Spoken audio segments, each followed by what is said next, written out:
Draft strategy in 2026. That's what we're talking about today on The Long View. I'm Ben Gretch. You can find the Stealing Signals newsletter, bengretch.substack.com. You can find the best of Stealing Signals, an ebook on Gumroad. With me as always is Jacob Sanderson. You can find his Thinking About Thinking newsletter at jacobsanderson.substack.com. Jacob, The Long View today, we're going to talk about, will be all about draft strategy, how we're approaching leagues this year. It's such a fascinating time, I think, in fantasy football. We've talked about, since our first episode was about a lot of the macro concepts with the league, we've talked a lot about how the league is in this evolutionary phase. It's been a very fascinating last half decade. I'm really enjoying thinking through the puzzle of 2026. And so we'll talk a lot about draft strategy as we get into the long view. We obviously start every show with the short view, but before we jump into that, how you doing? I'm doing good. Excited to be here. This is a super, super fun time. I feel like I'm in multiple big drafts each week. We're closing in. I'm on maxing out Best Ball Mania. We're finalizing all the content ahead of the season. The preseason is in full gear. This is a very fun time to be involved in fantasy football. And what would make it even more fun is if someone's favorite fantasy analyst wrote a big ebook about all of their thoughts that's available. So I didn't warn you about this pre-show, but I'm forcing you. What is in the ebook that you just released, and where can people go and get that? What would they be able to expect? It's like 800 pages. It's absurd. It's all of the most evergreen content that I've written at the newsletter since I started the Stealing Signals newsletter in 2020. I ramble a lot on the show. That's why we have the long view name that we both kind of tend to go long. I've had a lot of people describe my writing style as stream of consciousness. I have a tendency to just write as I'm thinking and as I'm kind of saying it in my own head. And I know people enjoy that part of it where it sounds like I'm talking to them a little bit. A lot of people play it as like they have like AI voices read it to them, and it's more like a podcast or something the way that I write. But a lot of times it gets off in a lot of digressions and a lot of tangents and things. One of my subscribers named Darren read through the entire catalog in the last year plus and took all those digressions, pulled them from the different pieces. When, if I went on a multi-paragraph rant about zero RB in a post that was about something else, he pulled that, moved it over to this area where there's going to be catalog stuff about zero RB, and then like cataloged the whole thing. So it's a reference guide. It's like clickable to go to all the different areas, all the different sections. And then it's all about the concepts that I've talked about at the newsletter for 6+ years about how NFL seasons are chaos and we're playing in uncertainty. And, I wrote this post about tacit knowledge years ago, which is this idea that there's a lot of caveats in this type of thing where, like, if A and B are present, then do C, except when D is also present, then do E. And then there's situations where Z is present, so you want to do Q. Like, this is this idea of, tacit knowledge that I think is relevant to fantasy football, where a lot of what I write about and how I talk about it is like trying to explain the way that I think through things and, my lived experience and sort of domain knowledge, if you will, rather than being like, I know everything or I'm right, or these are the exact ways to do it or follow this exact plan. It's more, I often hear people say that it's, trying to teach people how to fish rather than give them fish. And so, always really enjoy those kinds of feedback. And a lot of this stuff over the years has been interactive with subscribers. They ask questions. It's a newsletter, right? They post on the message board or they respond to the emails. They ask questions. And then I write up long posts because of a subscriber question or something that I think was really interesting. So there's a lot of like FAQ stuff that's been hit on over the years. It's macro concepts. Why are you always talking about this concept and not, addressing this counterpoint or whatever? Well, I've addressed all of those counterpoints over the 6 years. It's anyone who knows the newsletter knows that's what I do is like, yeah, if I get asked about it 5 times, I'm going to talk about it. I'm going to write about it at some point. And so this book is all those concepts. I've had a lot more like newer subscribers in recent years who are like, hey, you referenced this thing. What is this thing? And I'm like, I got a lot of writing. It's in a lot of that writing, but it's not cataloged well. I've had a lot of subscribers be like, I can't find these concepts. Well, this is the document that should help people find those concepts. And Darren was like calling it the Bible of fantasy football. I don't think there's that's obviously way overstating it. I don't think there's I mean, I guess what I'd say is I don't think there's a lot of like similar, like there's not like another product that it's like. It's literally 800 pages. It touches on like every conceptual thing from in-season management, all the draft strategy stuff, the evolution of the sport itself, because I've written about the macro stuff a ton. There's a ton on different individual player or positions. There's so many different layers of youth, upside over floor. I had Claude try to break it down. The youth edge was one of the main things it said. Structural drafting, upside over floor, in-season management as probability churn, advanced stats used carefully, macro trends, chaos is the rule, tacit knowledge and signal versus noise. These are all like concepts that AI decided when it read the 824 pages were the concepts that are most common in it. Anyway, it's I'm making it sound like, more complicated or something than it is, but it is, I mean, it is sort of a user guide to like a how-to guide to play fantasy football. It's not a draft kit. It's years of covering different topics. Some of it is my thoughts have evolved over the years. I've contradicted myself or I've corrected myself, or I've grown my opinion as time has gone. So anyway, it's a really fun thing. I'm really proud of it, obviously. So it's sort of a life's work almost in an absurd way. So anyway, it's I appreciate you asking, and I'm going a little longer in this intro than I meant to on that topic, but it's cool. It's a cool thing. Yeah, I think it's an extremely cool thing, and I imagine if you are with us for between 2.5 to 3 hours every week listening to our podcast, you would not have any objection to getting the best of Gretch in longer form. So you can find that on Lemon Squeezy. You can find that on Gumroad. That is the best of stealing signals. I believe you have the link pinned on your Twitter if people want to find that nice and easy. Getting into the short view today, we're going to go through some of the news. We are not going to do a 3-hour short view today. We intend to get back to the long view. So remember we were every time do a 90-minute short view? It's been a running joke that we keep. Our ability to estimate the time of our short views has not been great so far. We'll see on this one. But let's go through some of the top news items of the week. So we'll start with two pretty unfortunate injuries to younger players. That is Jayden Higgins suffered a torn ACL in practice, and then Tyson has a hamstring injury, another hamstring injury, really. He's going to miss at least, it sounds like, the first 6 weeks of the NFL season. How far down are you moving Tyson in your rankings?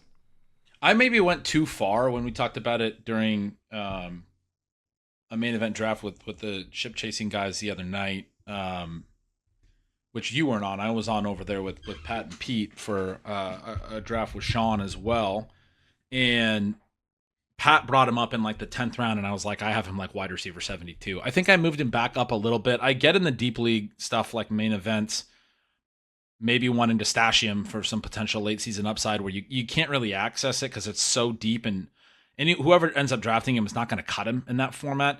But I moved him so far down because if you're in your home leagues and stuff, and a lot of the people listening are, I don't think he's draftable. I don't think in a shallower format you can justify holding him through all of the really important roster churn weeks early in the season for the hope that he gets healthy enough to produce. It's probably going to ruin his whole rookie season. We see this kind of thing often. I mean, there's a potential for late season upside that often doesn't pan out. 6 weeks from now, he's still going to have missed most of August or the whole second half of August. He's not going to be 100% within the offense immediately. I mean, they drafted him very high, but it's going to take a little ramp up period in season as well. I would be thinking not just missing 6 weeks, but then another maybe month. So you're thinking week 10 and beyond, is he up to speed and can he be really productive? And I had people compare it to OBJ to me. Like, he missed a bunch of time, the first 4 weeks with a hamstring in his rookie season. And then he had a little ramp up period. And then he had one of the legendary rookie seasons of all time from there. I mean, there's a reason that's a legendary thing. It's not impossible for Tyson. I just don't think we should be banking on that necessarily. It's something I'd rather play off the waiver wire in like home leagues and stuff like that. Yeah, the only extra note I'll add is just check the IR settings in your leagues, because that's the one note. I like ranked him in a spot. I wrote up a little post on how I'm treating him in seasonal leagues versus best ball versus dynasty, And the big thing I'd note for seasonal leagues is it's entirely dependent to me on if there's an IR spot. If there's no IR spot, he's undraftable for me in a standard like 5-6 bench spot home league. If you have an IR spot or especially multiple, and you can take him in the late rounds and stash him, for free, then absolutely, why not? Just kind of add an extra path for upside to your roster. I'll get into now. We got some signings, some dust balls are signing with some teams. Najee Harris has made his way over to the Big Apple. How does this affect how you're drafting Cam Skattebo and or Tyrone Tracy and or Najee Harris? Yeah, I mean, obviously Tracy missed the pass blocking thing, and then when Rappaport tweeted out the Najee thing, he said he's known as a good pass blocker, right? That was one of the main things that got referenced, and everyone's like, this is, related. I basically want nothing to do with Tracy at this point. I haven't made him like a fade necessarily, but I moved down my ranks pretty considerably. I mean, I like the profile, but I had concerns about what I always call like the trap back stuff, where like he's a little bit more between the 20s runner. He's not doing as much with the receiving and the goal line work, because last year he lost goal line work to Devin Singletary. Now you have Najee on the team too. Like, even if Skattebo goes down and Tracy's the lead back, is he going to get the goal line work is the concern. But the fact that they're bringing this in shows, I think, a lack of faith in Tracy. I did move Skattebo up a spot with this, because the reports before were that Tracy and Skattebo might basically split. But I took this as such a negative for Tyrone Tracy that I actually took it as a little bit more of a positive for Skattebo's path to a fuller work early in the season. That is interesting. I agree with you on Tracy. I've not been very into him, though, this kind of whole year. So, maybe you can take that for what it's worth. But I definitely moved Skattebo down. And I moved Skattebo down pretty materially. He's now like, I had him a bit ahead of that tier of like the Bucky Irving, the Jadarian Price, the Henderson, Judkins, like all those guys. I moved him down into that tier. I just don't know exactly what this means. Like, for instance, we had Art Stapleton came out and said he expects it to eventually be a Cam Skattebo, Najee Harris tandem, and that Tracy would be, lower on the totem pole. But then there were reports like the day after they signed Najee Harris, Tyrone Tracy was taking the first rep up at practice, and Jordyn Renan was saying he's still going to be very much part of the backfield. So I'm just unsure of how this shakes out. I'm guessing it's more about Tracy, but like I still do have questions about where Skattebo's at in his recovery. I don't think it's going to be a very good team. So I do want to make sure if I'm investing in Skattebo ahead of the rest of these kind of timeshare backs that I'm getting a secure touch floor. And yeah, it's possible maybe Najee means I actually am, but I'm a little bit more concerned about that. So I ended up moving him down. So I had Skattebo kind of in that tier already. I still have him behind Judkins. I now have him ahead of Tootin, Henderson, Jadarian Price, those guys, as far as the other young backs. I moved him over Kyron Williams, who I have as kind of a fade now, but behind Judkins as well. And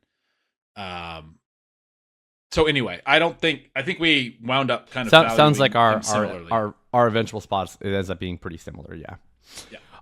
One other signing, this one's close to home. Keenan Allen has signed with the Indianapolis Colts. This has been widely anticipated for a while, and I'm gonna cook a little bit on this one. And then I'm curious your thoughts. We've both talked about how optimistic we are on Josh Downs. And take the floor. The Indianapolis Colts fan.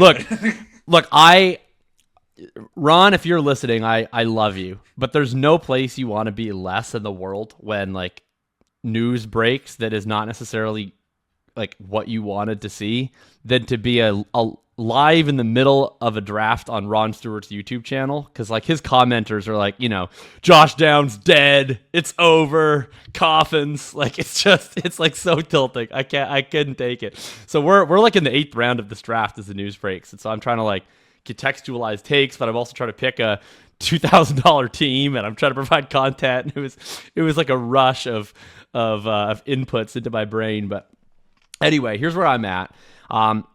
I would say that my ranking of Josh Downs kind of all off season has A, baked in an ADP that I think is largely inefficient, and B, has baked in, I thought, a pretty strong potential that they would eventually add a receiver, and particularly Keenan Allen, because of Alec Pierce's health stuff and because their other starting receiver was going to be Ashton Doolin. I think people, I mean, maybe not. It doesn't seem like he's moved that much in drafts, but a lot of the most pessimistic chatter I've seen on Josh Downs, to me, is a little bit of an overreaction because of how much Keenan Allen seemingly hurt Ladd McConkey last year. Like, Ladd McConkey was coming off this great rookie season, was being drafted in the end of round 2. They signed Keenan. Ladd has a really bad year. And I think for a lot of people, it was just as simple as it was all Keenan's fault. I guess what I would say is, so Ladd McConkey actually ran a lot more routes last year than he ran the year prior. So I don't think Keenan was taking him off the field. He still had like a 90% route rate. His targets per route declined from 23% to 18%. That's pretty meaningful. And I think Keenan probably is part of the big reason why. But then you also saw, like, and you've made this point before, I remember on the ETR show, that he had his catch rate decline. He had his yards per reception decline. The cumulative effect of that is a crashing yards per target was declining.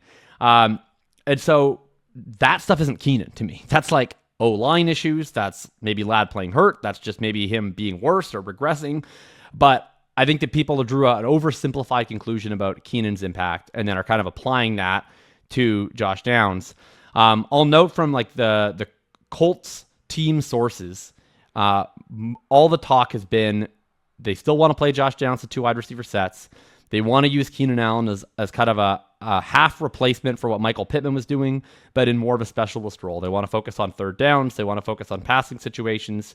So the way I would view it as like on the routes that Keenan Allen runs, it's going to be a small drop in targets per route for a Josh Downs, probably for a Tyler Warren, because Keenan's going to earn more targets on those routes than Ashton Doolin or Nick Westbrook-Akine would have. I don't think it's going to be a massive impact on Josh Downs' routes, and I think his price had room to take that hit to targets per route run. I still think he's a pretty strong pick, but I'm curious for your thoughts on this. No, I like your thoughts a lot. I think people are overstating what Keenan Allen is at this point. It's one of these ones where the per out run stuff is really interesting. How good the player is on a per route basis is notable. I've been in a lot of ways driving the bus on some of the like targets per out run stuff in the industry over the last several years and do a lot of work on it.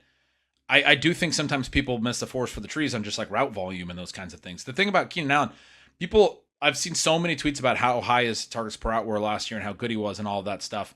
He didn't have over 800 receiving yards in either of the last 2 seasons. Like, that's relevant. It's relevant that he didn't run enough routes and he wasn't out there doing what he did for such a massive route share that, I mean, the season with the Bears 2 years ago, 15 games, 121 targets is a lot, 70 catches, 744 yards, 7 TDs. I mean, it's a good line for a 32-year-old. Then he's 33. Last year, he plays 17 games. So the yards per game goes down here. It's 122 targets. So 1 more target in 2 more games. 81 catches, better catch rate. 777 in terms of yards, 4 touchdowns. Yards per game under 50 both years.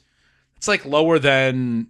I mean, that's where like Marvin Harrison has been the last couple of years. He's been just over 50, and people are like, Marvin Harrison's been horrible. And then people talk about Keenan Allen as if he's been a lot better, I think, than he's actually been, is sort of the argument I would make. And so I think he's interesting. I think he's like for the other players more than maybe even for his own fantasy value. I think he's impactful to Downs and Warren and these guys in the sense that there's another guy running a route who can earn volume on a subset of the routes, like you were saying. But I don't think it sinks anybody. I completely agree. I mean, if you go look at his game log last year, I mean, I'm just looking at it now. The first, 10 games or so, his high was 53 yards. His high was he had a 7-catch, 36-yard game. But other than that, it was 5 catches. I mean, this is more than your typical ancillary receiver to have 5 catches and those things at times, but it's not a massive amount more. Then he did have one game where it's 14 targets, 11 catches, 119 yards. That's the 11th game or whatever when I said the first 10 games. And then on the back end, he had a couple actually 60-yard games down the stretch. Sorry, I'm saying that backward. I'm looking at his game log the wrong direction. He had a couple 60-yard games at the beginning of the year. He had a 100-yard game in week 7. The last 10 or so games of the year, he didn't go over 53 yards was his high. He didn't really have anything all that meaningful. The Pro Football Reference game logs the other way. I'm not familiar with this game log. I've not done a lot of the one thing research I'll on note Keenan on Allen. that is, like, to give Keenan some credit. I mean, I think that it's probably true that you talk about an older player, he's going to start faster and finish slower. Yeah. The one thing I will say, though, is every Charger was basically unplayable in the passing game over the last month plus of the season. Like, if you look at QJ's game logs, if you look at Loud McConkey's game logs, like that, you will see somewhat of a similar pattern. Yeah. Some of that, though, was them. I mean, they were using Gadsden. They were using a little bit more Trey Harris. I mean, some of that was them moving away from those guys too. So, I mean, I think it's anyway. But the idea of him fading in the second half at his age, I do think is really relevant. That's the other point that is pretty significant in terms of, like, what I'm trying to say about the 800-yard thing. Like, is he really going to be a stud for the entire season? I mean, at 34, like, just because he did it at 32, just because he did it at 33, it's not. And that's part of why I'm so confident on the route stuff. Is like, if the Colts want him to be effective in November and December, then you can't play him 60 snaps every game in September and October. Like, you're better off using him as a 20 to 30 snap player, situational player, and then you might actually get something out of him that's useful all year. Kind of like what the Patriots did with Diggs, where they were like, we're even if it looks like you're capable of more, we're gonna really keep the throttle back and then be able to actually get effectiveness throughout the entire season. And I think, the Diggs comp last year is a great one. It's a very clear one. It's another one of those examples of, the per route run stuff was really, really strong. Diggs had a 1,000-yard season. He had 85 catches and over 1,000 yards last year. Again, Keenan Allen, and he was age 32 last year. He's going to be age 33 this year. Keenan Allen the last 2 years at 32 and 33 already. He's now going to be playing his age 34 season this year. He turned 34 back in April, so it's not like he's just turning 34 in season. He's going to be 34 and a half for most of the NFL season. This is relevant, like where these drop-offs occur. Diggs played at 32 last year. Allen at 32 and 33 the last couple of years did not have 1,000-yard seasons in these good situations. So it's a very good comp with the Diggs thing, but Diggs was still 25% or 33% better in terms of, like, the overall output and the overall production. Some of that's like the way Diggs is used, like their catches, their targets, a little bit more comparable. But if Downs is good, if Warren's good, if those things are there, then I'm with you. I don't have really any concern about those guys. All right, let's get into some of the other topics here. So we got a bunch of quick hitter injury stuff, not quite as significant as what happened to Higgins, what happened to Tyson. And I'll just get a quick sort of concerned or not concerned from you on these. So Jeremiyah Love, high ankle sprain. Concerned, not concerned, move him down? I'm concerned. I always talk about the running back dead zone, and I think he's the last running back before the dead zone. So I didn't move him down as much. I didn't move him behind, like, into the dead zone. I'm curious what you're doing with him. I don't want to take him as much. I want to get a better price on him, but I didn't really move him down. Well, maybe I'll throw in another running back into the mix because they went at a very similar range of the draft. Also dealing with an injury is Breece Hall, groin injury. He is more clearly been reported to expected to be ready for week 1. Love, it sounds like, is they're hopeful for week 1, but probably legitimately questionable. Those have been, at least by ADP, sort of the two last running backs before the dead zone. We talked about them a little bit last week. You were already Hall ahead of Love. I assume you are still Hall ahead of Love then? Yes. Yeah, so I've had Hall as a target in that range. I think he's mispriced by half a round to a full round.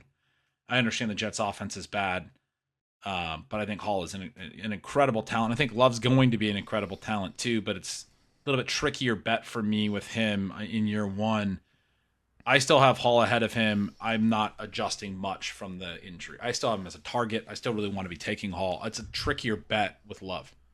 Yeah. So am I reading those injuries right? How are you seeing it? Yeah, so that's what I was going to get to. So I flipped them. I had Love ahead of Hall prior. I now have Hall ahead of Love. I still do have them back to back, and I didn't move them down a ton because I agree. I had like a big teardrop in my rankings, both at running back and overall, prior to these injuries. So I did move. I did make a slight move I moved like 2 receivers ahead of them that I had behind them previously, which was Zay Flowers, who's just a guy that I've already been really high on this offseason. I now have him ahead of these guys purely for injury concerns. And then I moved Chris Olave ahead of them based on a conjunction of the 2 running backs injuries and then the Jordyn Tyson injury, which gives Olave a wide open ramp. So I moved him way slight up move. but I still consider them targets. Like, I did a main event draft yesterday that we streamed, and we took Breece Hall at the 306, and Love was available as well. So we had the choice between the two of them. We took Hall in that spot. Nice. All right, I'll get to the next couple here. So Emeka Egbuka, he was spotted in a brace, although I'll note that literally between me typing up the show sheet this morning and us now recording, apparently he's been seen now wearing running shoes. So that's positive. He's still not practicing. He is dealing with the most obvious case of turf toe that Todd Bowles refuses to call turf toe of all time. And he is considered also on the hopeful side for week 1, but not assured. Your thoughts on him and how are you treating him in drafts now? I've had a hard time with his price, so I've had him ranked a little bit behind ADP, but not as like a fade. Because he's been going like wide receiver 13 in some of these sites, like right behind all the elites. I think he's going to slide a little now. I haven't moved him a ton down. Having said that, I'm monitoring. I want to know how you're feeling about this. I feel like this can be a pretty big part of his season. A turf toe injury can be pretty debilitating. Certainly. So I had a similar setup on him to you, which is that I had him in a tier with a lot of players who go behind him in drafts that I prefer slightly. I've moved him kind of to the bottom of that tier, but that is not very much compared to like maybe what the market would need to do, because I already had him behind Waddle, Tyrone McMillan, Garrett Wilson, T. Higgins. The only receiver that I moved ahead of him that I didn't already have ahead of him in that tier is Ladd McConkey. But I've now gotten Egbuka a couple times now in like the mid-4th. I was not really drafting him in the mid-3rd. For me, though, like it's hard because I'm trying to separate the advice I would give to someone who hasn't done a draft until today versus me who's been drafting all year and has like 1% Egbuka. So for me, I'm looking at this as like, look, if he sucks this year because of this turf toe, I win. So I may as well now get him around later, like up my 1% to a 3% and protect myself, you know? But if you're just walking in, you don't have any of that background, this is the first draft you do, like, who would you rather have, Emeka Egbuka or Terry McLaurin, Emeka Egbuka or Jameson Williams? Like, then I think it's tougher. And I could see it being reasonable to be more cautious than I'm being and like push him down even further. Yeah. That's a great way to put it. All right, let's get through a couple more of these. Tyler Warren, we already talked about the Colts. Tyler Warren has a minor adductor strain, is expected to be ready for week 1. I have no concerns. Do you have any concerns? Nope. Sounds great. Chuba Hubbard, hamstring. He has been week to week. We'll see if he's ready for week 1. How high is too high for Jonathan Brooks? Where would you tap out? Yeah. Good question. It's not too high, but like where he's going is right, I think, which is he's going after all those young guys we talked about. If he starts going ahead of like Jadarian Price, Travion Henderson, and those guys in the back of that, I mean, I guess I could see him going ahead of Henderson. Because the Henderson profile to me is just it's a very wide error bar. I don't think the Stevenson Bulls are like that crazy about some of their points. I think Henderson could be a really bad pick this year. I also think like the Henderson profile is so strong that like he could be, he could prove you really wrong. And there's a reason the market has been buying in. And I don't think like the ADP is crazy on him or anything. Like the profile is really good and he did a lot right. Anyway, we've talked about him a little, but he's coming in behind those guys right now as far as the last I checked. And he's moved up to that range. He typically is, but not always. Like I had mentioned the draft that I did with Ron and Liam. We took Henderson at the 604. Brooks went at the 603, right ahead of where we took Henderson. Interesting. Yeah. So he's mixing into that group at the very least, so especially in some of the high stake stuff. Yeah. The latest ADP I'm seeing is like he's coming in right behind Henderson, Bucky, Price, but right behind him, like you said, he can go above them sometimes, just probably, I would say, too high. I mean, there's a lot of risk with Brooks, and the offense isn't great, and there's a lot of things going on. And behind that is Jaylen Warren and Stevenson and some of that. We're going to talk about Warren in a sec, but I do think Brooks belongs ahead of those guys. So I think he's right now. He's a real upside swing. There's a lot to the profile. I don't think I would chase him up much higher. So, if people are inclined to, then I'll probably stop getting shares. Yeah, I have the exact same line. And particularly if we're talking redraft and we're really focusing more on the ceiling than the floor, then I'm okay taking him ahead of a Ramondre or one of the Steelers running backs. But Henderson and Price would be my red line in the sand. I don't think I'm ever taking him ahead of those guys. Couple other quick little injury ones. Monangai week to week with a bone bruise or hyperextension. Kamara sprained his MCL. And then Sam LaPorta took a hit to the hip. The Dan Campbell comments were interesting. I thought they mostly sounded pretty hopeful, but he did not explicitly commit to him being ready for week 1. Any thoughts on any of those ones?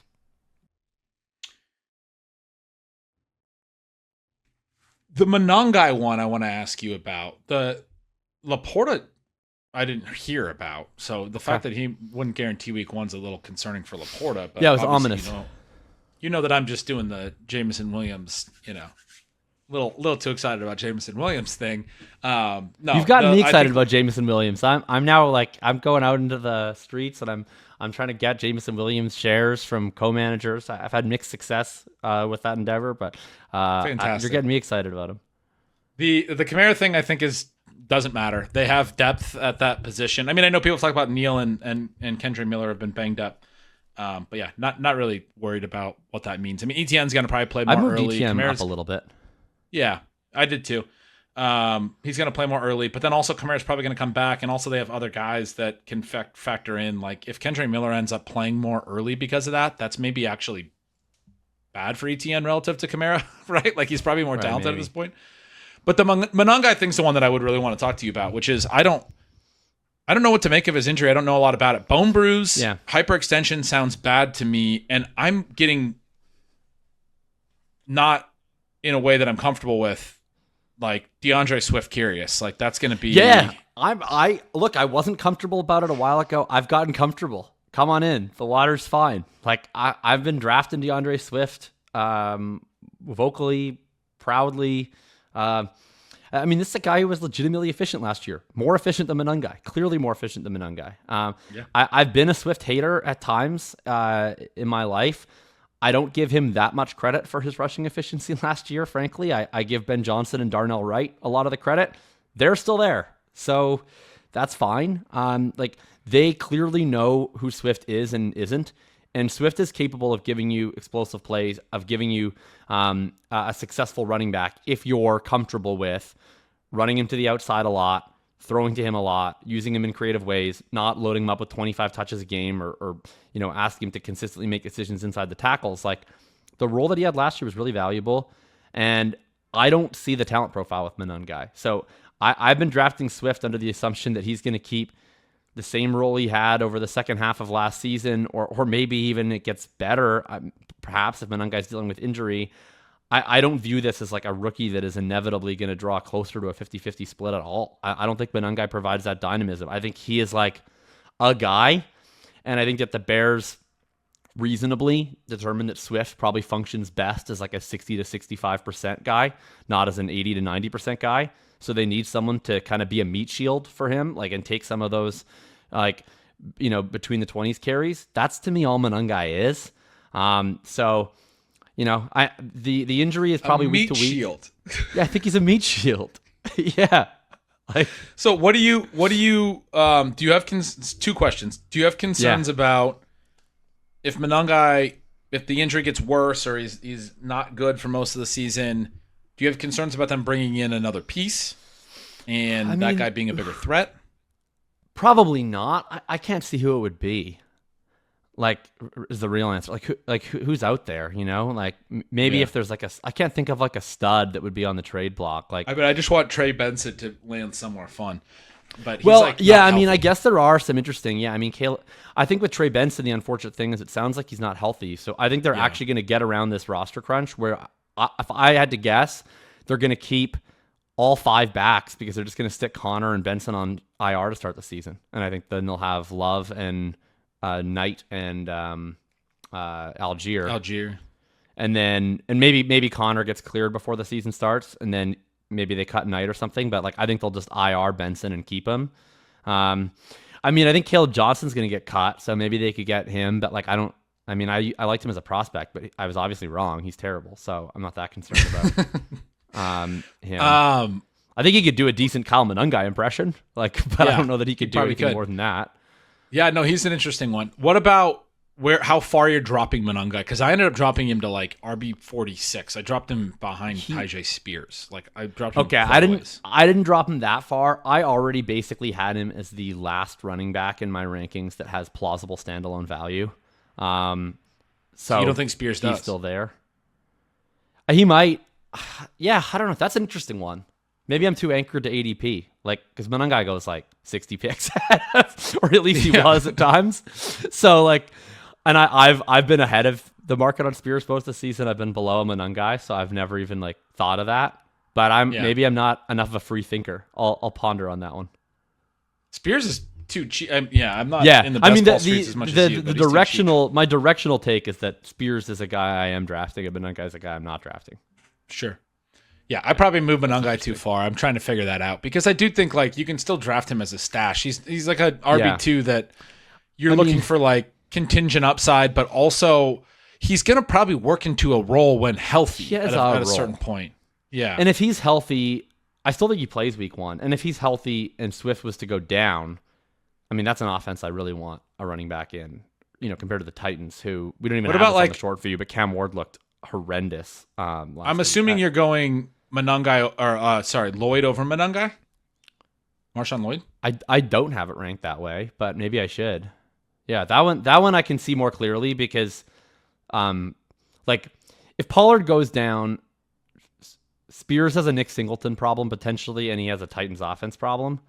But if Jacobs went down, Lloyd is I don't know exactly what we have with him, but he's potentially a top 10 running back.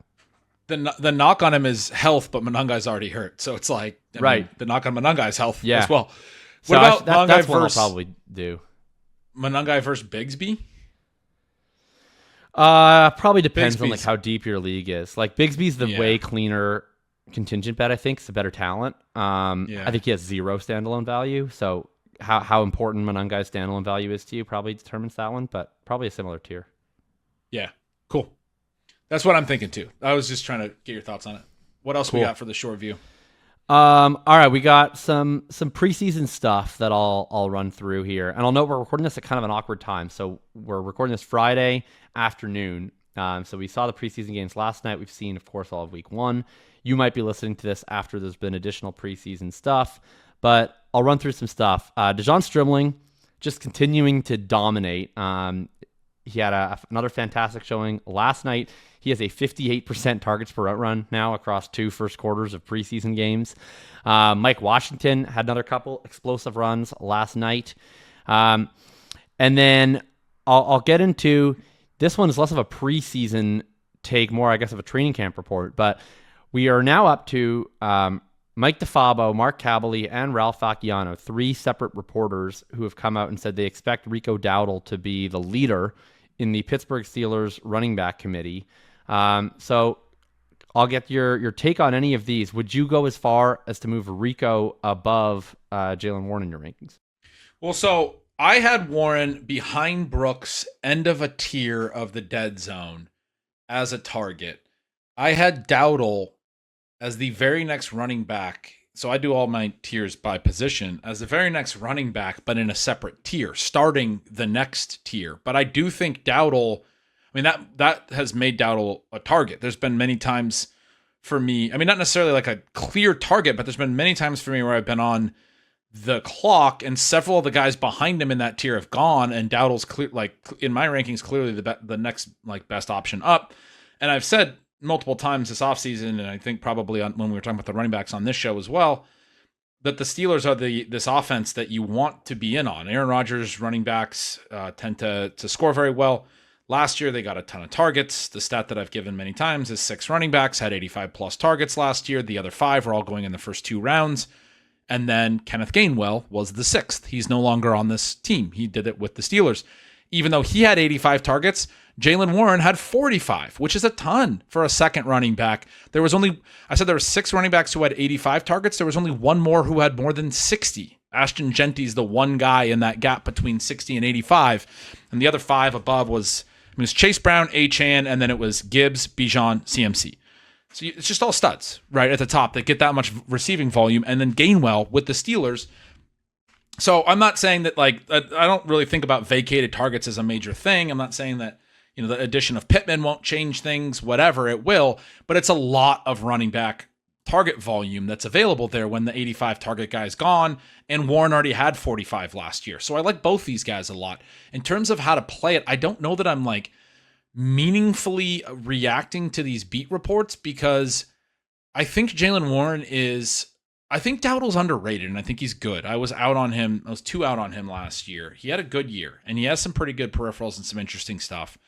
Jaylen Warren is like a really underrated runner. Like, he's a good player, and he was very good last year, and he played with Rodgers last year. Now, Dowdle has played under Mike McCarthy before, so there's some familiarity there, but he's the new guy. They paid him well. Even if he leads the committee, like, where is Warren going to go? They're not going to be like 70-30. I don't even think they're going to be 60-40. Like, okay, maybe he's going to lead like 51-49. Like, I honestly, like, I'm like, you use Jaylen Warren. Like, even if you keep him in the second spot, you use him. And a lot of different coaches have used him. Rodgers isn't I was going to say Rodgers isn't an idiot, but I mean, that's maybe up for debate. But I think he had Jaylen Warren in the offense last year and saw a lot of the ways that he can help the offense function and make productive plays and those things. And Dowdle may as well, to wrap back to that point. What I'm doing with this information is I am going to move Warren down and like put him in that other tier, not down in my ranks, just drop in the tier. So he's still behind Brooks, but I think my willingness to call him a part of the tier that Brooks was in, and then Price and Henderson and those guys above that, I was already kind of pushing him up into that tier, and I kind of no longer am. And so now when I drop him down, I still have Warren ahead of Dowdle, but I have him back to back, and I think they're both good plays at those costs still.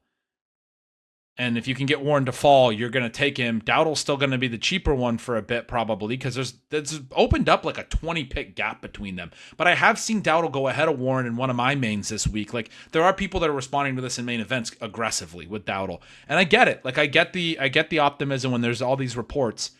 I guess I would just say that the most meaningfully I can move Dowdle is like right up there behind Warren.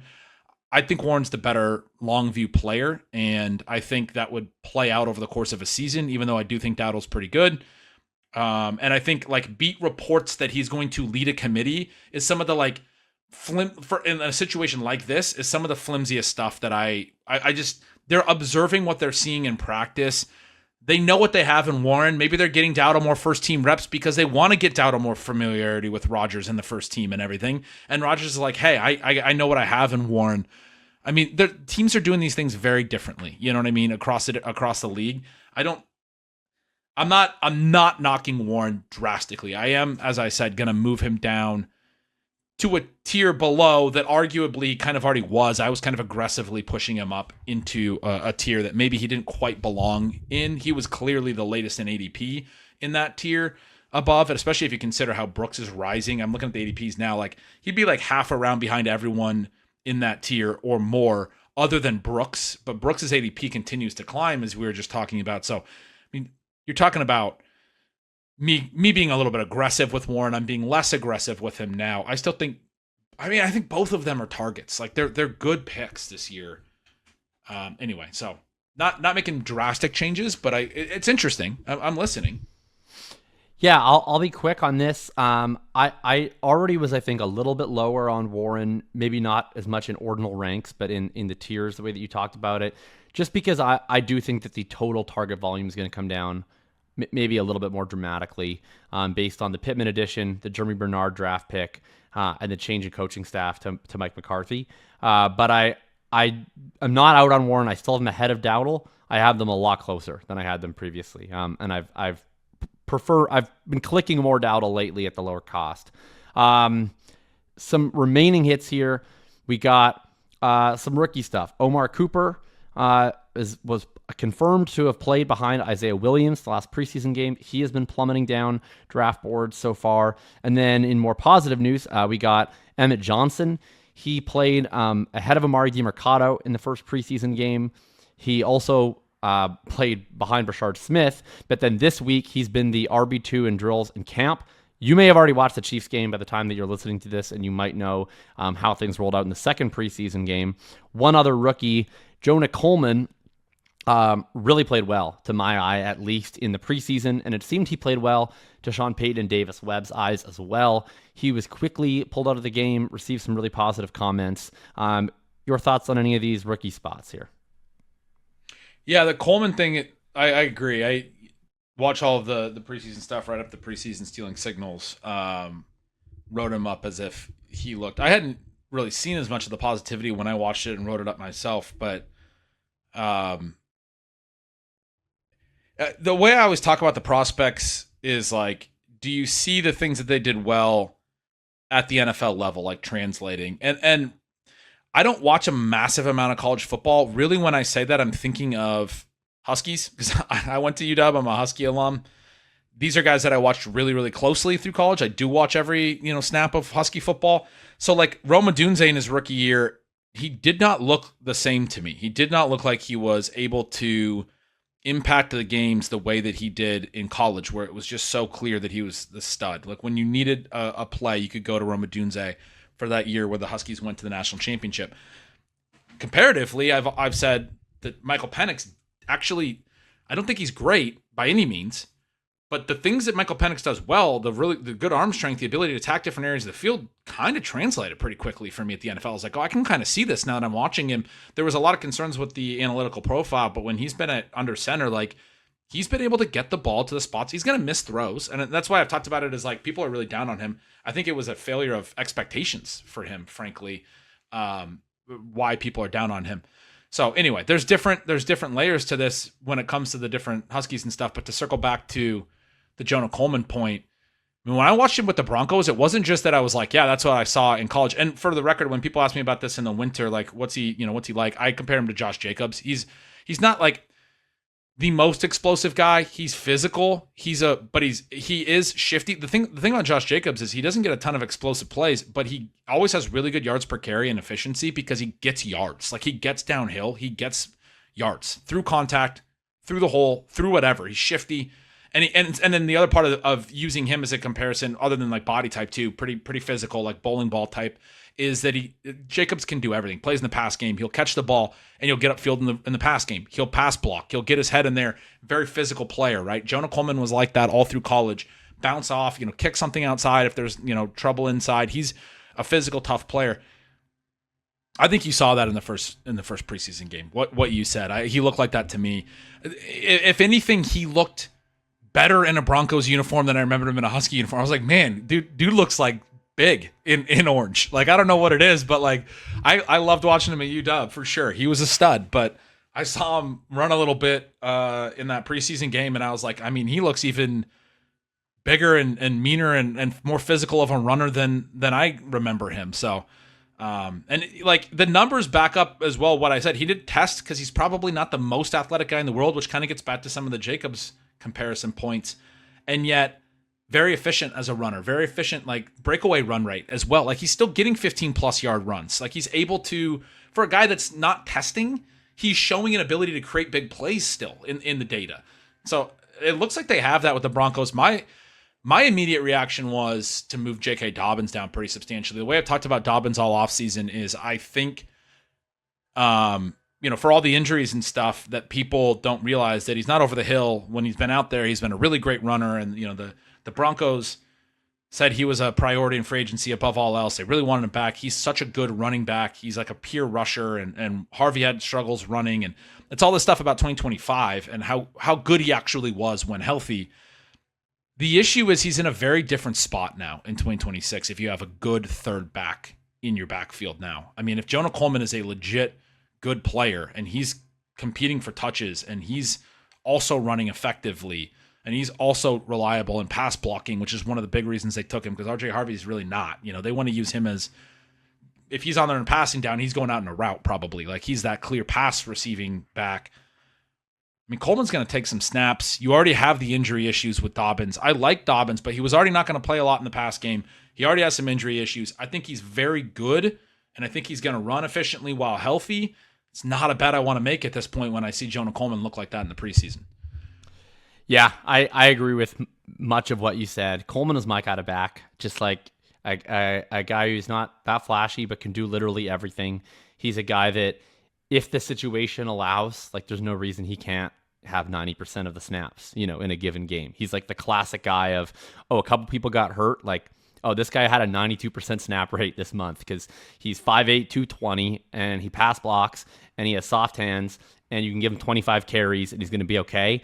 I love targeting this type of back in fantasy when they're at depressed prices. This is the type of back that I don't necessarily love targeting at like round 3 prices, but when you can get them cheaply and you get a lot of that contingent upside baked in, it's fun. I've moved him up my ranks.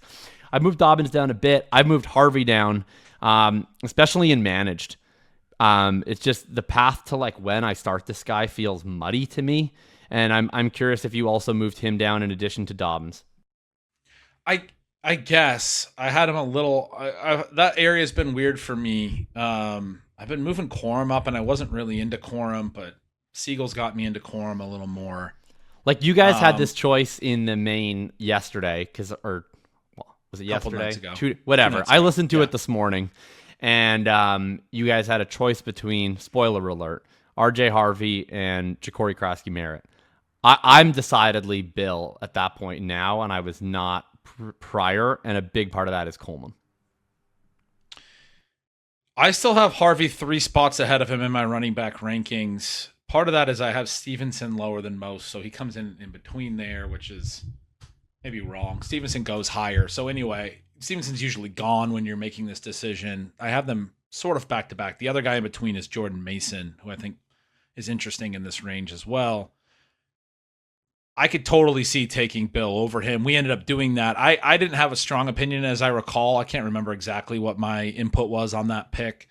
We had back-to-back picks, and we took Corum with one, and then we took Ja'Cory Krosky-Merritt with the other.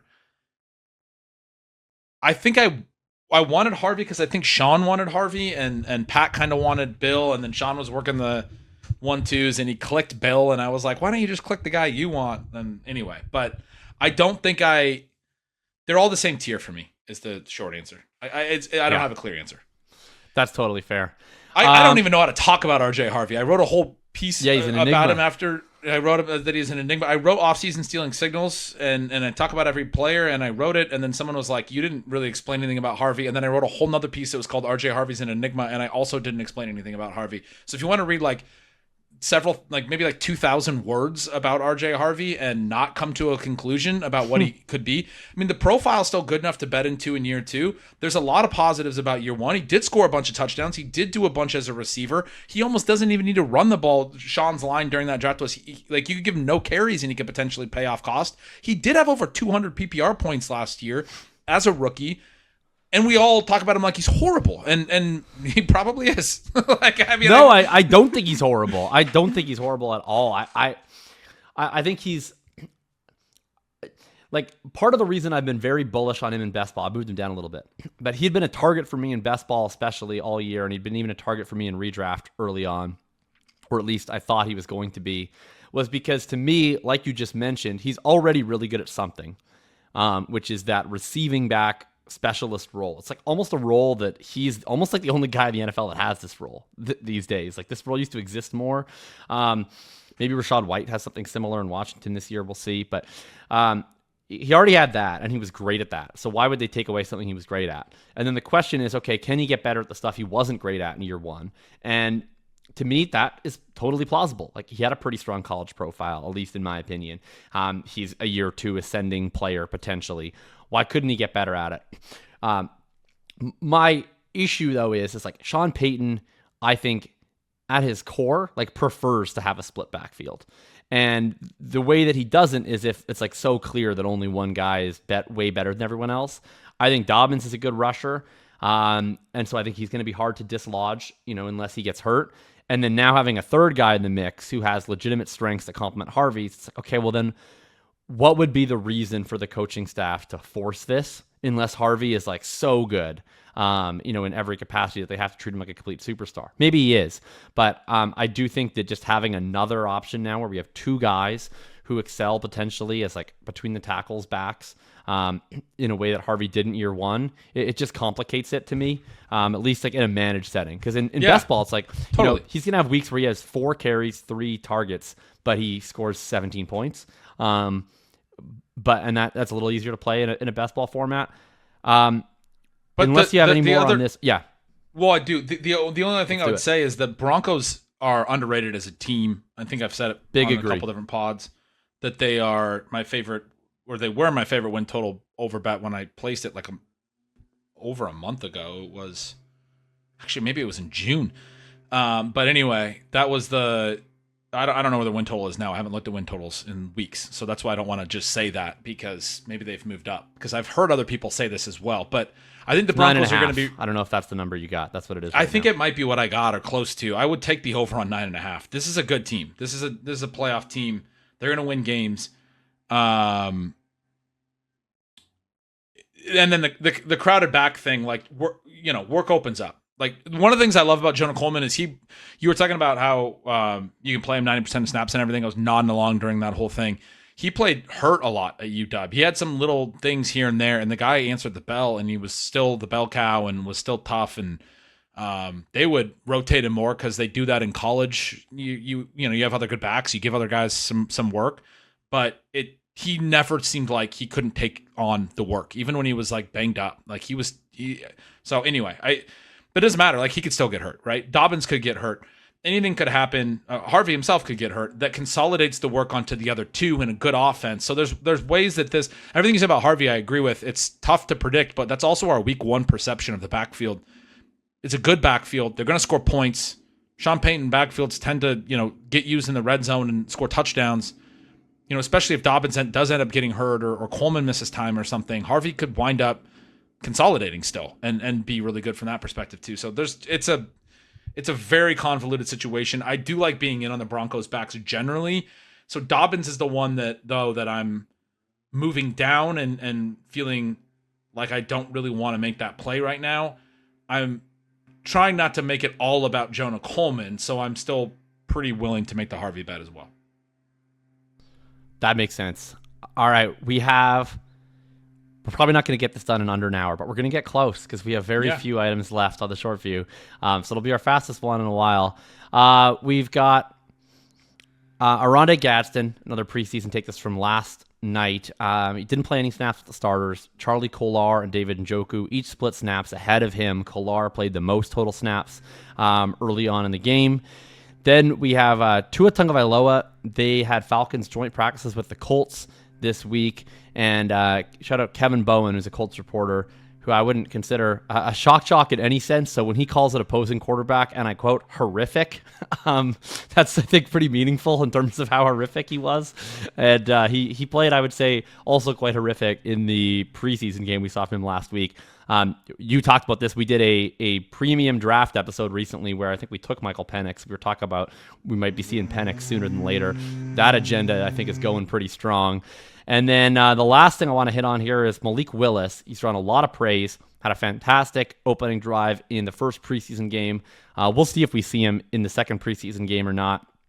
But there's some things looking up for the Dolphins. Chris Bell was also activated off the non-football injury list. That's their round 3 rookie, probably the highest upside profile, or at least was thought to be, of the guys that they drafted. And then Caleb Douglas, the guy we talked about last week, another 3rd-round pick for them. He played every single snap with the starting unit, had one really amazing catch, had one really confounding play. Your thoughts on the Dolphins or anything else from the rest of that list? Well, the Gadsden thing, I had a pretty impassioned argument in defense of him as a profile a couple shows ago. I'll just say that I have sort of capitulated and started to move him down. I still believe a lot of those things in terms of the uncertainty and all those things, but we're just getting more and more clarity that he's not going to play a big role. And we talked about it when we talked about that tight end's a weird spot, and sometimes guys just don't get used. And yeah, so I was wrong on that, or I'm backtracking on that. The Tua thing, you talked about it. I maybe we only talked about it on the paywall draft show, but Penix is going to probably play a lot more than Tua, I think, this year. I've written about this a little bit, but I think Penix gets a bad rap. He's only started like 10 games or 12 games until he got hurt last year, because he didn't start a ton as a rookie. So it's like 3 in his rookie season, and he got like 7 or 8 or something or whatever last year. And it's like 10 or 12 games.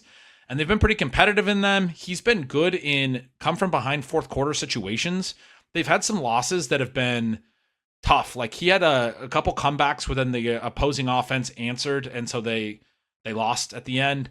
He had one where he led a drive that should have been a tie game, I think against the Patriots last year, who obviously went on to go to the Super Bowl, and their kicker missed the extra point that would have tied the game.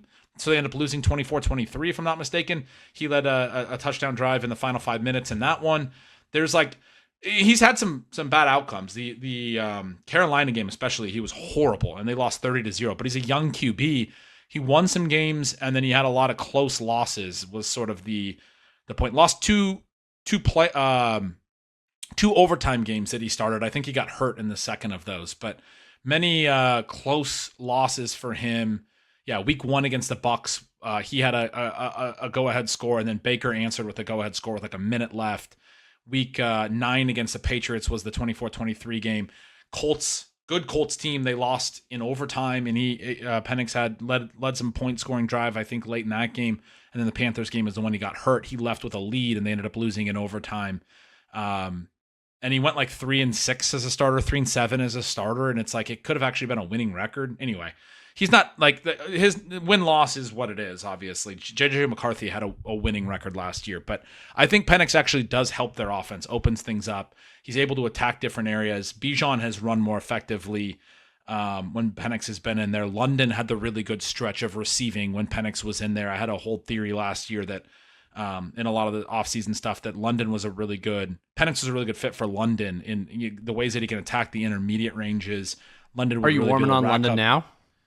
I mean, I am a little bit. Yeah, I'm not entirely out on it. I have him wide receiver 9. I mean, I have Neighbors aggressively at 8, but like I think London goes 8, and so maybe it's just the Neighbors difference that makes me like down on him. But I have London ahead of Nico and Pickens, so I mean I'm not like out on London. But yeah, I think he's a really good. Penix is good for London compared to Tua in a like a major way. I think that's a huge difference actually for London. And it's not necessarily like targets and receptions. It's really like yardage. I think Penix can hit him 15, 20 yards downfield. And I mean, Tua can, but it's not going to be the same, I think, fit, I would say. I think a lot of what Tua does is the quick game and the accurate stuff. And he's just going to get found out without McDaniel. I've been saying that all offseason, and sounds like it's happening. That quote stood out to me too. I brought it up in the last episode of Stealing Bananas. I didn't have the exact info, but I was like, I know it was a beat reporter for a different team who was like commenting on the other team and then threw in also Tua looked horrific. Like it's terrible.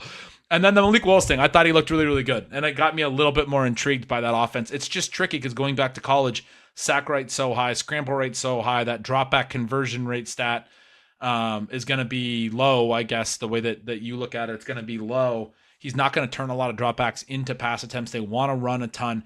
But yeah, he looked good. He looked good operating the offense. He threw the ball effectively. I think he's an accurate passer of the football.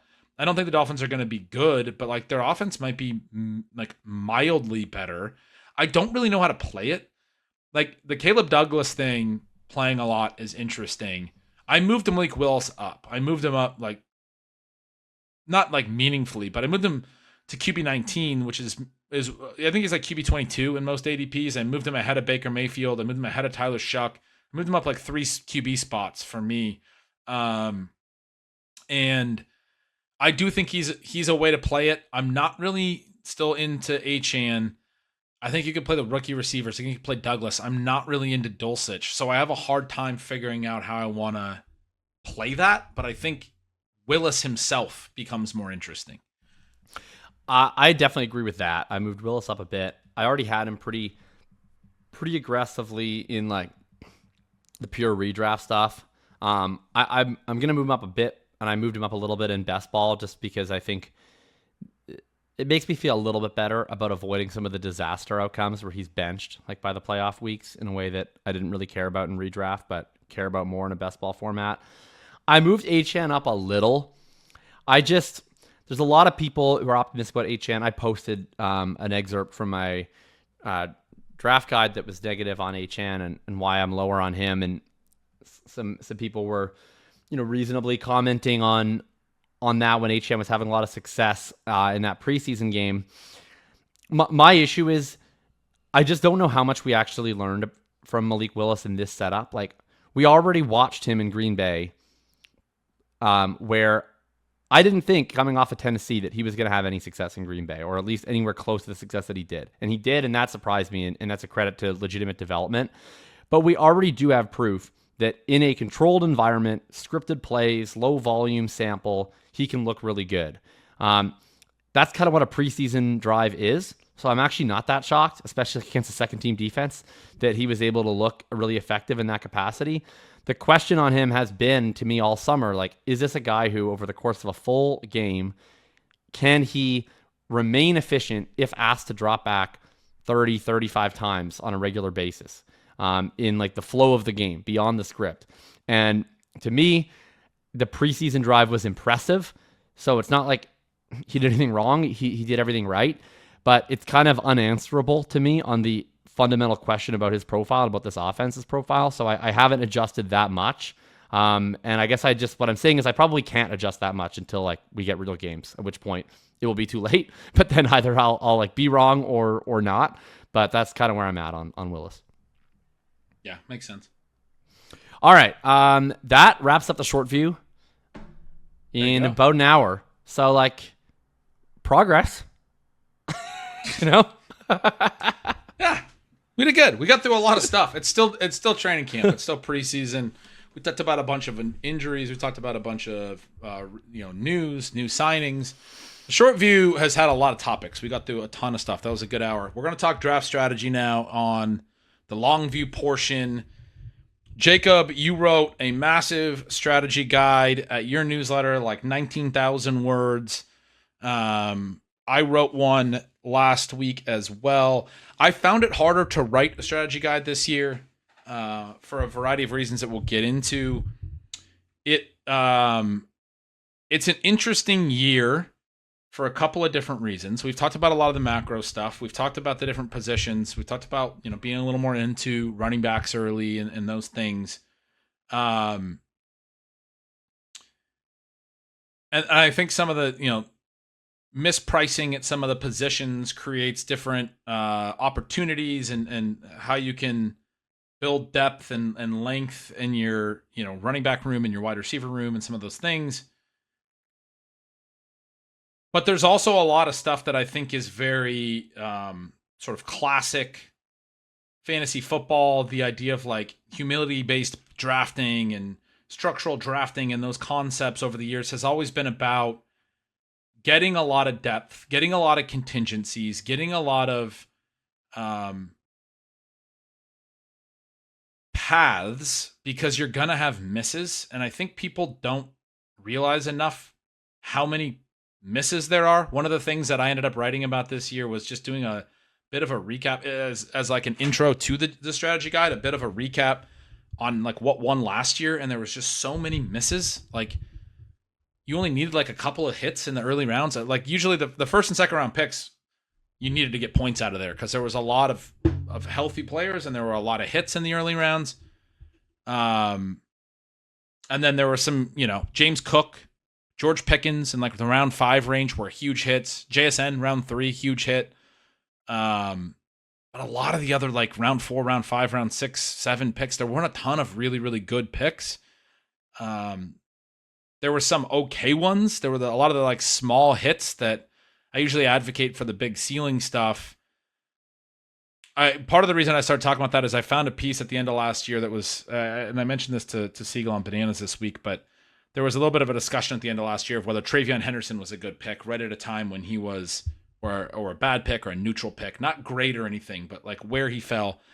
And I think everyone thinks he's really bad. It was a bad pick. I would caution you to go back and look at his game log. And then this discussion was happening after week 15. He had a 30-point game in week 15. He ends up getting a concussion in week 16 in the first half that sunk the rest of his week 16 and 17, the fantasy playoffs. But after week 15, what we knew to that point, he had worked into a meaningful role. It was his third 28-plus point PPR game in the previous 5 games, and he had been over 11 points in the other 2. So there was, a floor there as well. think he's been over 11 points for 6 straight weeks, and then he was hitting ceiling. And that floor means, we always talk about with these late season producers that people were putting him into their lineups, and because that he's scoring, and so you put him in your lineup, and then he answers that with points. And so I was making the case that, if you think he's a bad pick, which a lot of people were saying, and JJ Zachariason had done this poll because in his Discord there was a big discussion. A lot of people were adamant that he was a bad pick because he had been really bad the first half of the year. You can't win with him. You can't make the playoffs with him. And I'm like, he's not the only pick you make. But if he was a bad pick, my argument was like 75% or 80% of picks were bad picks. Like, there's so many bad picks. And if that's your philosophy, then your whole mindset should be huge home run swings with every pick. We talked over the years about upside and about big swings, but you should think that you're trying to hit a league winner with every single pick because you think everything that's not a league winner is a bad pick. Everything that doesn't give you production from week 1 through week 17 and isn't consistently great. TreVeyon Henderson, a big part of the point was like maybe he'd give you production late season, and he had started to do that, and people were like, well, he's still bad because he didn't score early season. Well, if he had scored early season, he would have just been a massive league winner the whole way when he started to give you some ceiling and including a ceiling game in the NFL playoffs. Now, again, I caution people who are thinking of TreVeyon Henderson specifically through the lens of what happened after that point, that this was a discussion after week 15 because 16 he gets a concussion, 17, 18, like Ramondre's taking over, and then obviously in the playoffs, TreVeyon barely plays, and he's clearly the number 2, and people have a very different opinion of TreVeyon Henderson. Now, they played 4 playoff games. There was a whole nother month of Patriots football after the point of this discussion. So anyway, the way that it worked out and where we're at now in this offseason, very different than where this discussion was happening. But my point in using him as this sort of hot button player is to discuss this idea that you get different things out of your different picks. Not every single pick is either like good or bad on a spectrum that's really easy to classify. And you're not going to get 17 weeks of elite production out of a whole lot of guys. There's very few of those types of actual league winners. And so when we think about draft strategy and we think about how to build our teams, we have to understand that concept, and we have to understand how to build redundancies and contingencies. And one of the things that I always think is misconstrued about zero RB over the years is that people are like, you can't draft 0 running backs. That's crazy. Like how why would you do that? It's never been about drafting 0 running backs. It's always been about that if you were going to push running back, you didn't want to hit him in the dead zone, and you didn't want to pull out of that strategy too early with bad running back picks so that you didn't have strengths at the other positions. The whole point of zero RB has not been about 0 running backs. It's been about getting enough wide receivers, maybe getting an early tight end, maybe getting an early QB that you can win at all the other positions by enough that you can make up for the fact that your running backs are going to be worse and they're not going to score as many points. And yes, running backs are massive to fantasy football, but the whole philosophy of it was take enough receivers early that if there's busts, if you get injuries, if you have bye weeks, you're still able to have firepower at wide receiver through the flex positions, and you have an elite tight end in there, and you maybe have an elite QB who's going off. You have the guy, like, you obviously don't want Lamar Jackson or Jayden Daniels last year who got hurt, but if you had Josh Allen last year or whatever, and you took Trey McBride and you took the wide receivers that didn't get hurt, Puka Nacua and JSN, like a 0 RB team could have worked. The point is there are misses at wide receiver too. If you took some other guys that didn't hit, if you took Terry McLaurin and he got hurt or whatever, well, hopefully you came back with George Pickens and you had redundancy so that you would still have firepower at receiver and you could beat your league mates at the non-running back positions. That was always the point of that. 0 RB always gets talked about as like an arrogant strategy, and it's, to me, it's always been a misconception because it's a humility-based strategy. It's an understanding that if I'm going to sacrifice early running back scoring, it's tough in the dead zone. I better be able to draft enough depth at the other positions to make sure that I'm scoring enough points to make this strategy work, this risky thing that I'm doing at running back work. I need depth and I need redundancy and I need contingencies because I'm going to miss on some of my wide receiver picks. I'm going to miss on some of the other stuff. I better have so much firepower. The way I always used to write about it was I better have at least 2 really good wide receivers on the bench. Like, you want to think about the depth at wide receiver 2 deep onto your bench, however many you can start before like the wide receiver window closes. Sometimes before you even take a running back, if you're going like a really extreme version of 0 RB. Now, I'm not advocating 0 RB this year, but it's the most extreme example of this point of redundancy and contingency and hammering a strength within a build. And I do think I actually think balanced builds are more interesting this year. We'll get into the different like structures and layers. I'm really curious what you found when you worked into your draft strategy stuff. But I just wanted to start with that conversation of what actually won in 2025 and this idea of what makes a good hit. Sometimes it's just production in parts of the season. And so you need depth. You need a lot of plays. And really the biggest tie-in before I kick it to you, I would say, is the quarterback position, which we haven't talked a ton about. It's one of the big reasons I love late round quarterback. It's always been the idea of late round quarterback. If you can get quarterbacks deep, and there's a lot of good ones this year that can give you solid quarterback production, it's one of the most comfortable positions to push because you can get the solid production late. It gives you more early picks to build more depth. You can really build out the running back depth, really build out the receiver depth as you work through the first 10 rounds when you're not worrying about quarterback at any point in there. If you are willing to push quarterback to 12, 13, 14, 15 in some of these drafts, you can get a lot of depth at the other positions. So anyway, that's sort of like a rough background of like what I think the interesting considerations are in 2026 from what happened in 2025, where we're at. There's a lot of nuance to that. What did you find when you went through your draft strategy guide and were trying to figure out the best ways to attack? Yeah, so I mean, first off, I'll say if you've read both of ours, or if you haven't, you'll note like Gretch did his in parts, which probably makes his content way easier to consume. so good for you. So you wrote up all your tier guides at the different positions, and then added the strategy focus layer over top. Mine is very differently structured in that I'm weaving the strategy throughout, but I'm also writing up all of my tiers. And I do the tiers on an overall basis. It's funny, we had a chat at our premium stream about like just the minutia of ranking from an overall perspective versus ranking from a positional rankings perspective. And like my brain has always worked more on the overall rankings and not the positional rankings. And I guess the reason for that, from my perspective, is like I want to sort of have the feel of the whole draft of like what's coming off and what's still there. And I want to try to be thinking through each individual step as three-dimensionally as possible in terms of how these positions overlap with each other.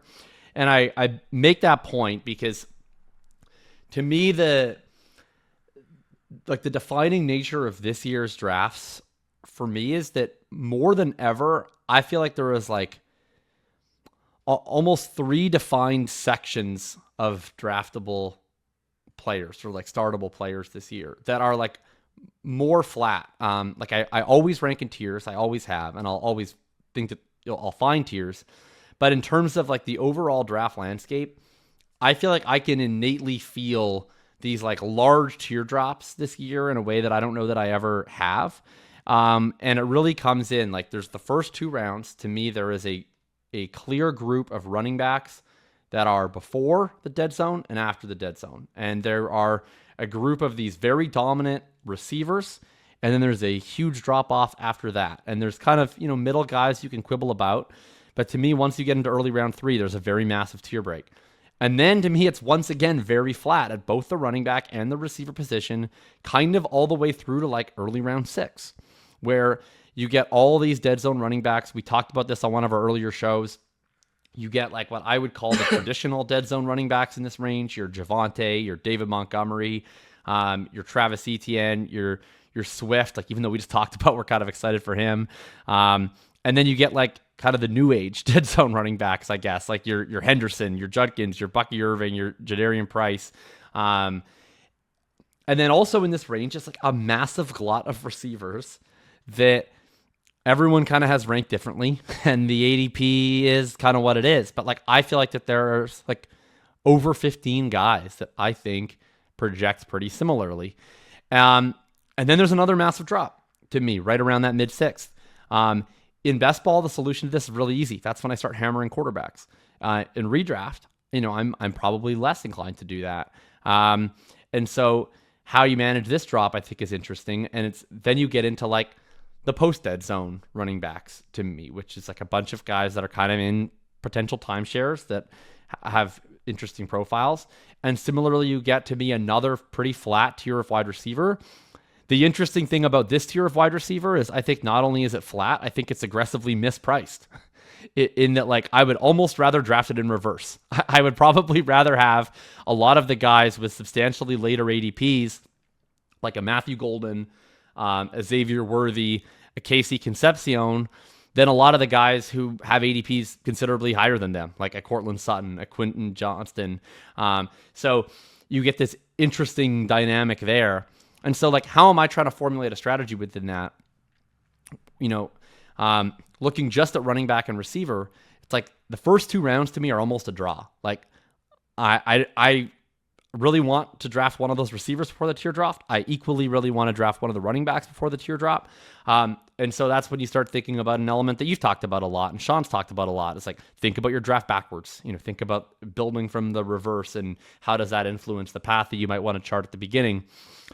I look at that next tier, and to me, it's like that's a tier of running back that I think is drafted in reverse, almost like the next tier of receiver is. Like, I would rather, if I'm taking a running back from that range at all, I want to ideally be taking whoever is the last couple of names of those younger, kind of like I term them the new age dead zone backs, after the receivers I'm targeting are gone.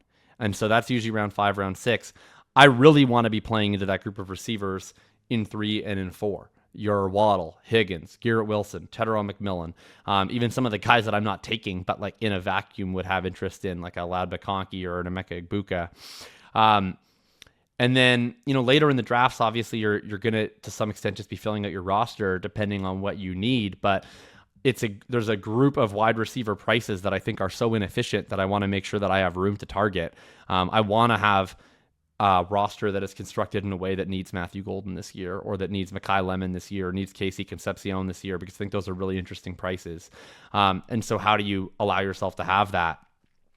For me, it tends to have been like a difficult year for me to actively want to build 0 RB teams, because I really want to be embracing probably the most convicted take I have about the ADP economy this year, which is that people are being way too reactive to a small sample of years in a different ADP environment by driving a lot of these like traditional dead zone profiles right back up into prices where they used to fail. I want to be hitting receivers pretty consistently in 3 and in 4 and avoiding profiles like Javonte and Kyron and Etienne and Montgomery if he's priced up.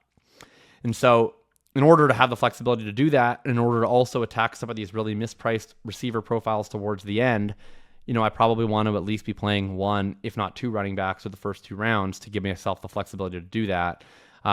Especially, mixing in some of the stuff that we talked about a few episodes ago about tight end, and how both of us are pretty aligned on wanting to target some of the earlier tight ends. So anyway, that's a lot. Obviously, like, it really depends like where you're drafting, and every story take holds, but that's kind of like my overall, if I was to try and summarize it in a somewhat concise way, would be, I think there are larger tier breaks and flatter groups within the tiers this year than usual. And I think the key to determining a draft plan, in my opinion, is figuring out where do the tiers at running back and receiver not quite align with each other, and where is the flatness of these tiers potentially not just flat, but like actively misvalued and mispriced into a point where you would probably prefer to be setting yourself up to draft at the end of the tier at one position versus the top of the tier at another position.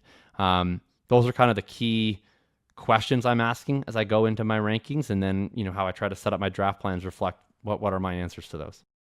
Whenever we talk about stuff like that, I love the way you put all that. And you talked about how you went through your tiers in your draft guide, and I kind of did my tiers first, and that was for me a different plan than usual. I've usually written my strategy guide and then come back with positional tiers pieces a little like around now, like a couple of weeks into August, as like content that gets me closer to week 1, that I'm kind of restating some of. I do the team by team stuff earlier, and there's whatever. You can approach it however you want. You're going to talk about the profiles and the different situations. I wanted to do the tiers first because of a lot of what you just said. I wanted to talk about the different pockets of value in the draft strategy guide, because I think that's so interesting to strategy this year. It's very much a year to think about tier-based approach. And a lot of the specific names you said, we agree on, and I completely agree on. I think there's multiple really interesting tiers, but like the pocket of players you talked about with Golden and Worthy and Concepcion and those guys, they're clear targets, and there's a clear value range there at wide receiver that is deeper into drafts this year than typical. The why of that is really interesting to me. And it gets back to what we talked about at the beginning of the long view as a show, where we started talking about the macro stuff on day one. The why of it is we're in a point of upheaval in the NFL. We're at a point where teams want to use more tight ends. They want to do more sub packages. They want to rotate things more. You look at like Sean Payton's offenses over the last several years, and it's been tough to consolidate routes within the Sean Payton offenses.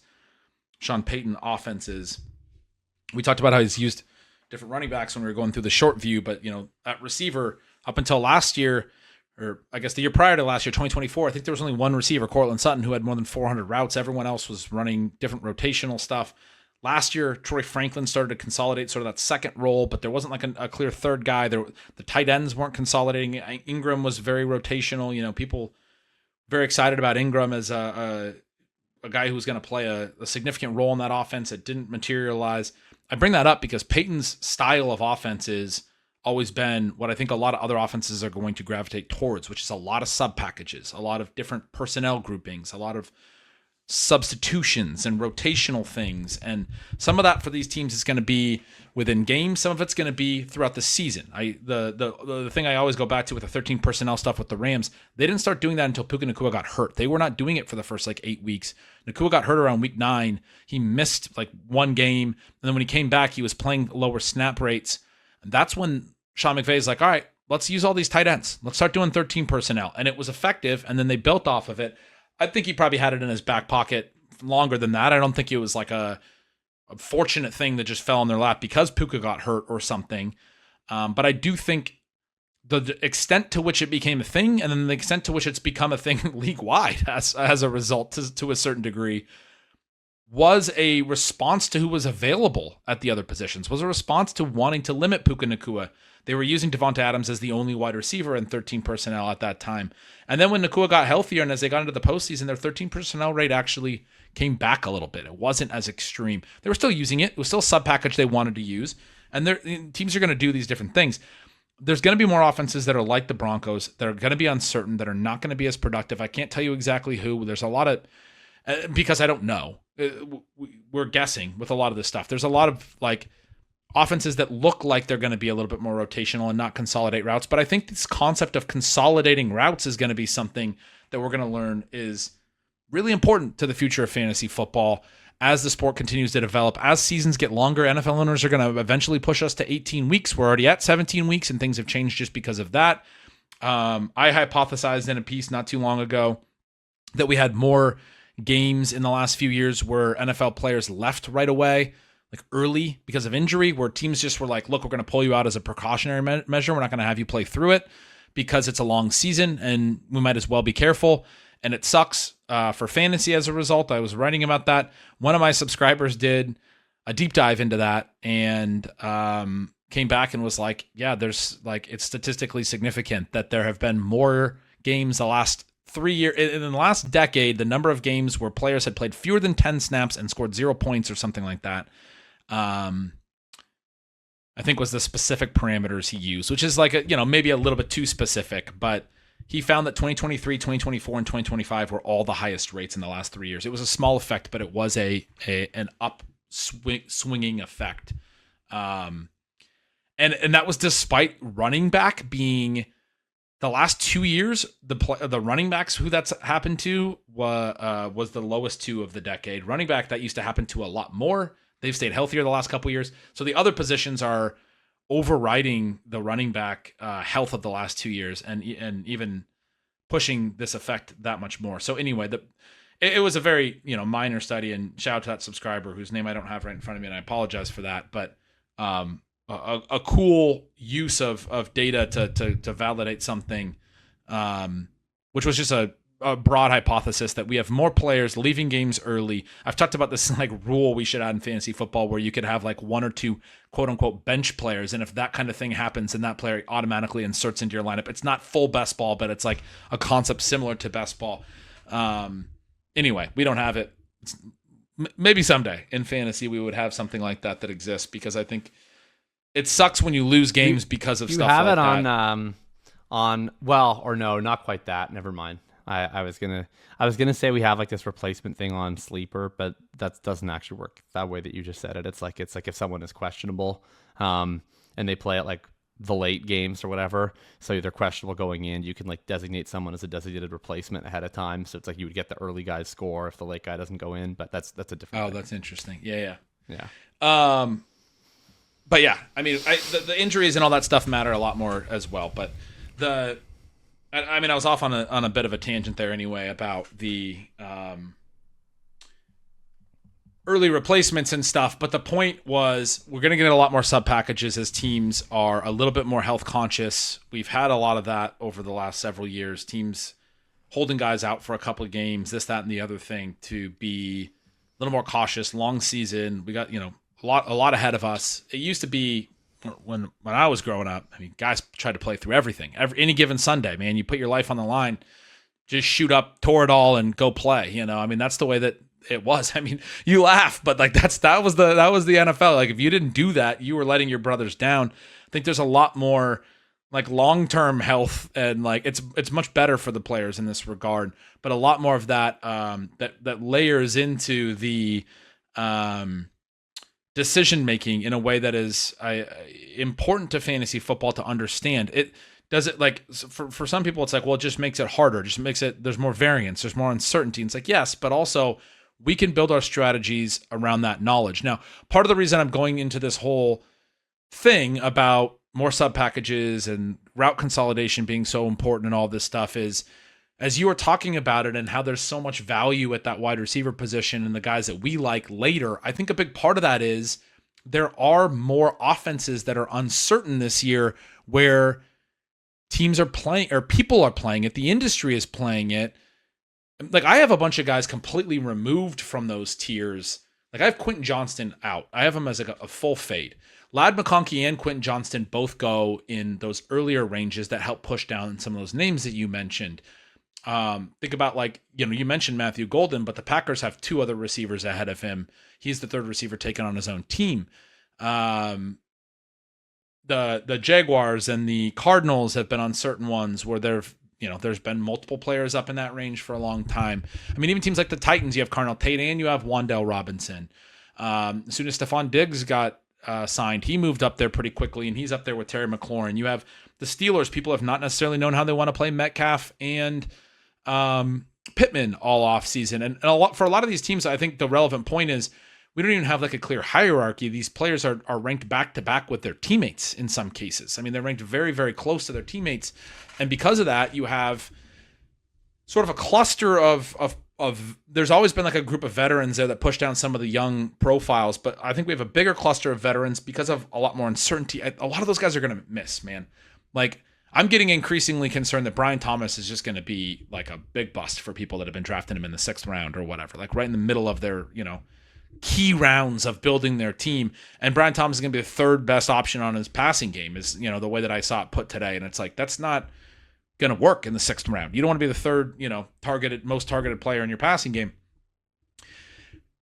This phenomenon exists at running back a little bit as well. There's some offenses where we have multiple guys going, or offenses where like no one is going that high. We were just talking about the Broncos. Dobbins has been going pretty high. Now we want to push him down.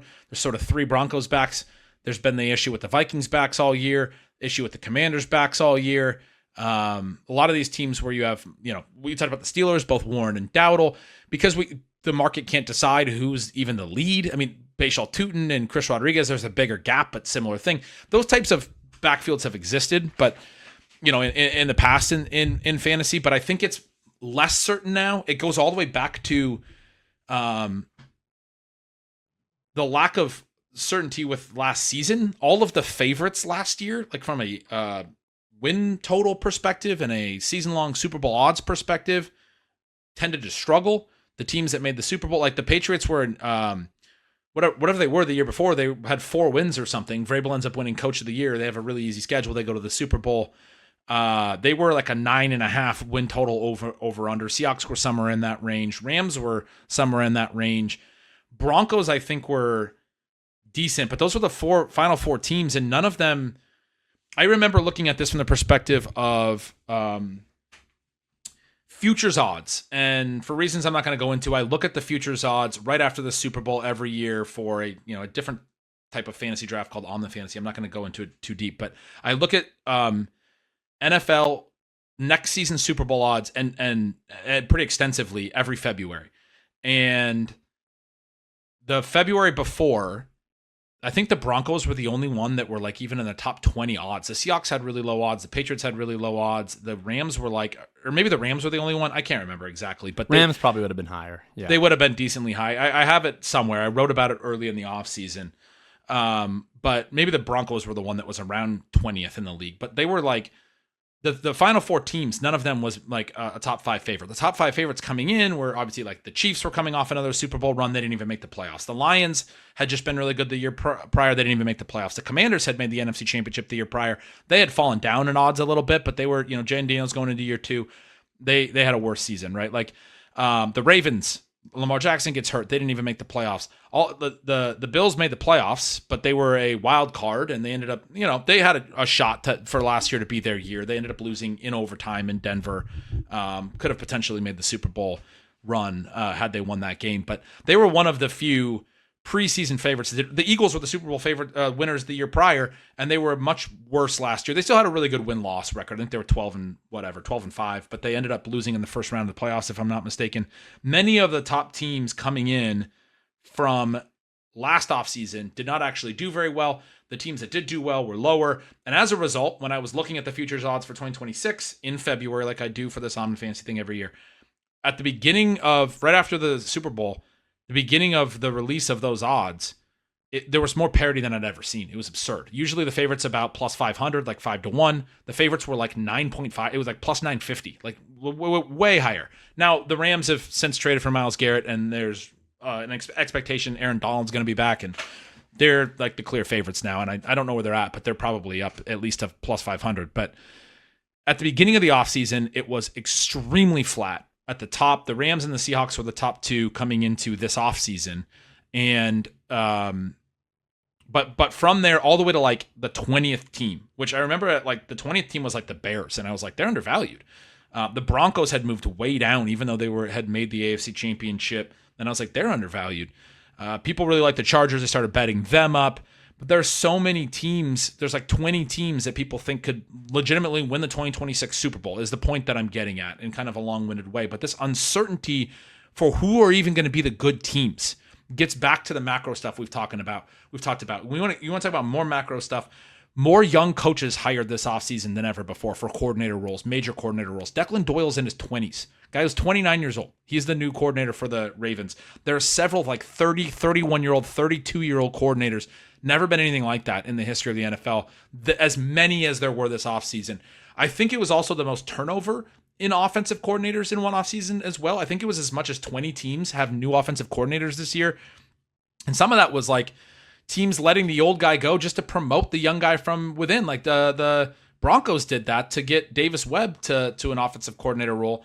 There's been a lot of these different like ways of looking at the NFL being in a period of turmoil and uncertainty, and things are changing. You have that with the coaching changes and everything. You have that with the parity and odds. You have that with a variety of different elements with the scheme stuff that we've talked about and how the personnel stuff's actually going to manifest and the different tight ends and all of this. It's going to change the way fantasy football works. When I'm thinking about draft strategy this year, one of the big things I'm thinking about is I want to be flexible in season on the waiver wire to adjust to trends. I've always said the NFL seasons are chaos. You can't plan for a lot of stuff. You have to understand uncertainty, and you have to deal with the fact that NFL seasons are uncertain and try to find strategies that can then navigate the uncertainty. Be, to use the Taleb terms, be robust to shocks to the system, but also, you would love to have anti-fragile elements that can actually improve through chaos. That was the whole idea behind zero RB is, if a lot of running backs get hurt, your team's going to get better while other teams are getting worse. You're an anti-fragile roster. And I think that axis of robustness and anti-fragility is really interesting. I've talked a lot about anti-fragility over the years. I would say that my draft strategy this year is an intent to be more robust. It's an intent to be deeper. It's an intent to understand I'm going to miss a lot and I want contingencies at different positions. And as you talked about, the idea of wide receiver pockets and value being a little later, leading you to early running backs. I mean, absolutely. I don't want to be taking the dead zone running backs. There's structural stuff like that I very much want to still have in mind so I can build a team that has the best shot to not have a ton of misses from a structural perspective. I want to have enough wide receiver depth early because wide receivers tend to be a good place to invest early draft capital. At the same time, I don't want to be very imbalanced. I don't want to go full zero RB, as you had also said. And so that leads to a pretty clear strategy of some early running backs and then building out some wide receiver depth in the later single digit rounds. I've talked before about this concept. I wrote about it last summer and I talk about it a lot. And I think it's probably the best simple draft philosophy framework that I've kind of come up with over the years. There's a lot of different ways we can talk about these things, but I said, cut your draft into quarters. And it wasn't to say if you have a 16 round draft, it's 4 rounds, 4 rounds, 4 rounds, 4 rounds. It was more about a philosophical thing. So the first quarter was really first and second round, maybe into the third, but it's this idea of pre-dead zone. You talked about how in those first couple of rounds, and the idea with the first quarter is you can draft any position. These are elite players. If somebody's draft is being valued there by the wisdom of the crowd, they're a really good profile. They have the potential to return a lot of value. Whether that's a running back, whether that's a receiver, whether that's even a tight end, or even the years where quarterbacks go that high. Typically speaking, there's a reason that they're going there.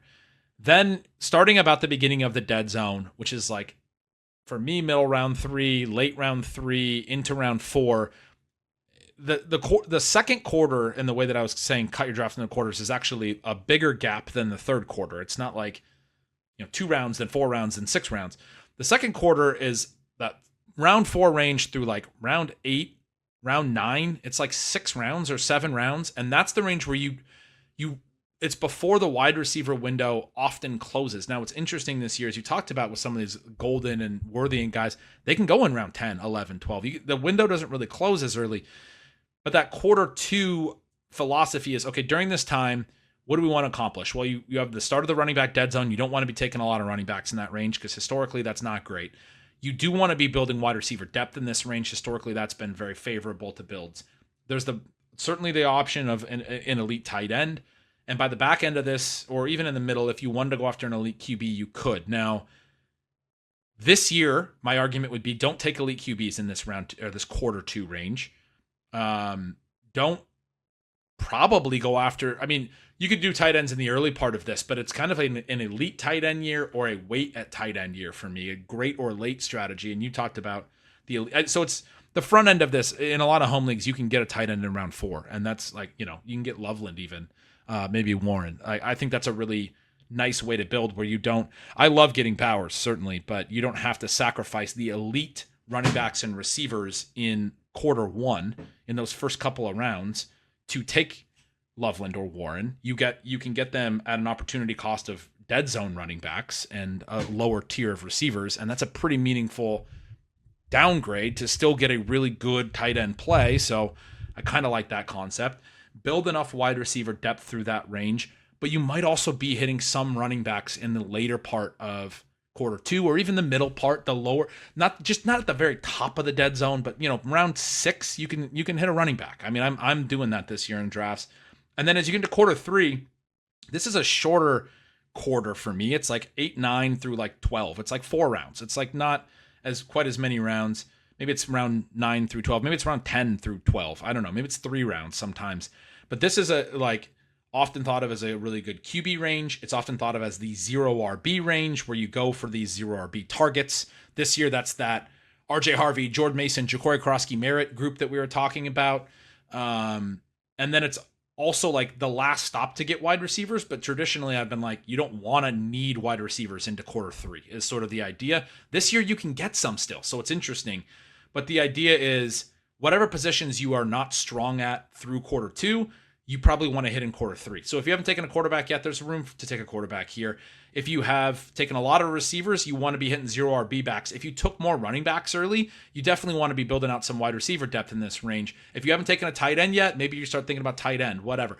Now you can still push some of that to quarter 4, but the idea of quarter 4, like round 12, round 13 plus, is you're mostly into flyers. You're looking for big swings, upside plays.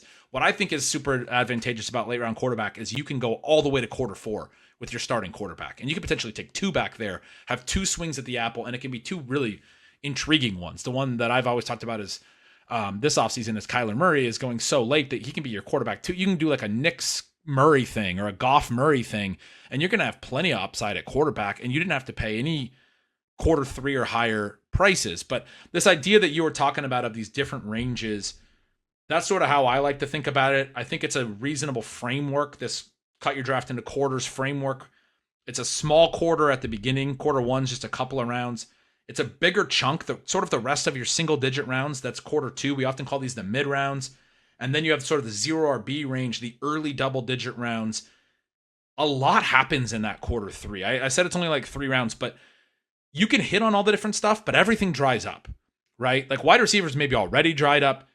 The good 0 RB options get hit there, and running back dries up quick in that range. If you don't hit quarterback some years, quarterback dries up. This year it doesn't, which is nice. Tight end some years can really dry up in that range. So it's like whatever you there's a lot of opportunity cost still in quarter 3. By the time you get to like round 14 and you're meaningfully into quarter 4, the opportunity cost is sort of out the window. You could draft a last round player and bring him all the way up to round 14 if you really needed him for your build. The opportunity cost doesn't matter anymore in quarter 4. Make the picks that complete your build. But yeah, that point you made about how like some of the wide receivers that should be quarter 2 profiles are bleeding into quarter 3. That's that idea of like this tiers-based thinking and how I'm approaching it. So for me, I want to get a running back, at least one. I want to get running back exposure in quarter 1. I want to build more running back depth through quarter 2 than I used to think was important. I used to be maybe only an anchor running back through quarter 2, and then I'm hammering running backs in quarter 3 in that, late single digit, early double digit round. It's like a, almost modified 0 RB, right? Like true anchor running back, really push RB2. I've done that kind of build a million times in the last several years. I don't think I want to do that this year. I don't think you need to do that this year because of how you can push quarterback. You would be taking a ton of early receivers to just, it's like you'd be like really pushing running back for no reason. And so when you push quarterback, even if you take an elite tight end, there's a lot of early picks for you to get enough receiver depth to still get like 3 or 4 running backs through quarter 2. And it comes across as like a very balanced draft, which it is. I think the keys of it that are still really important structurally are you don't want to sacrifice wide receiver depth through quarterback 2 to the degree that you're needing late round wide receivers to be key parts of your build, because that has not historically been very successful. You still want to maintain enough wide receiver depth in the first 8 or 9 rounds, or 10 or 11, depending on, the worthy and golden tier in that group. And you want to consider the late round QB thing. You want to consider, tight end's a position where you can go early, but you could also play meaningfully late. You want to consider a lot of depth, I think, at both running back and receiver. And then this whole idea of like, there's a lot of uncertainty in the season. There's a lot of ways that the season can play out. I want to have a lot of different paths to be right. One of the things I'm doing in my drafts is also really leaning into the idea of like ADP value and those things. I still very much want to be getting my targets. I want to be fading my fades, but I want to take what rooms are giving me and building the most total value into my build. Like there's people for years that have been like, just draft the ADP fallers. And there's merit to that. There's merit to just trusting wisdom of the crowd. Now, a lot of the ADP fallers are like fade profiles. I think you still have to be at least a little bit idealistic and understand some fades and some target type elements and be willing to reach at times when you're in a flat area and the target is worth the reach. But in pockets, taking the ADP faller allows you to maximize the amount of total value on your roster in a way that is that humility-based drafting, is creating that redundancy and that depth at these positions, because you know that this season is potentially going to be the most chaotic that we've done in a long time. And I talk about it, and I just described it I've been talking for however long, and I need to kick it back to you, certainly. But as I talk about that, I feel like it's like I'm not giving enough to subscribers or listeners. I'm not giving them enough information. I'm saying throw your hands up and guess. And it feels that way. I guess I don't think it is that way. I think what it actually is an understanding that this is an uncertainty-based thing that we do. And this year, more than ever, the uncertainty is going to be ratcheted up. And so you have to come up with strategies and ways to navigate that uncertainty. It's nuanced, but there's a lot there that's also not just, hey, go into your draft with no strategy, no rankings, no understanding of targets and fades, no understanding of draft structure at all. It's not that. There is still stuff that you need to do. It's just less idealistic about like structural drafting. It's less intent on like, this is the plan I want to follow, or these are the guys I have to have. It's more, again, humility to the market, more understanding of ADP and those things. So, and then the other part of that is it's humility on draft day, but for me, it's a confidence that I watch all the games. I'm writing stealing signals. I'm going to navigate the waiver wire better than my league mates. I'm going to out earn them throughout the season. I'm going to build the better team.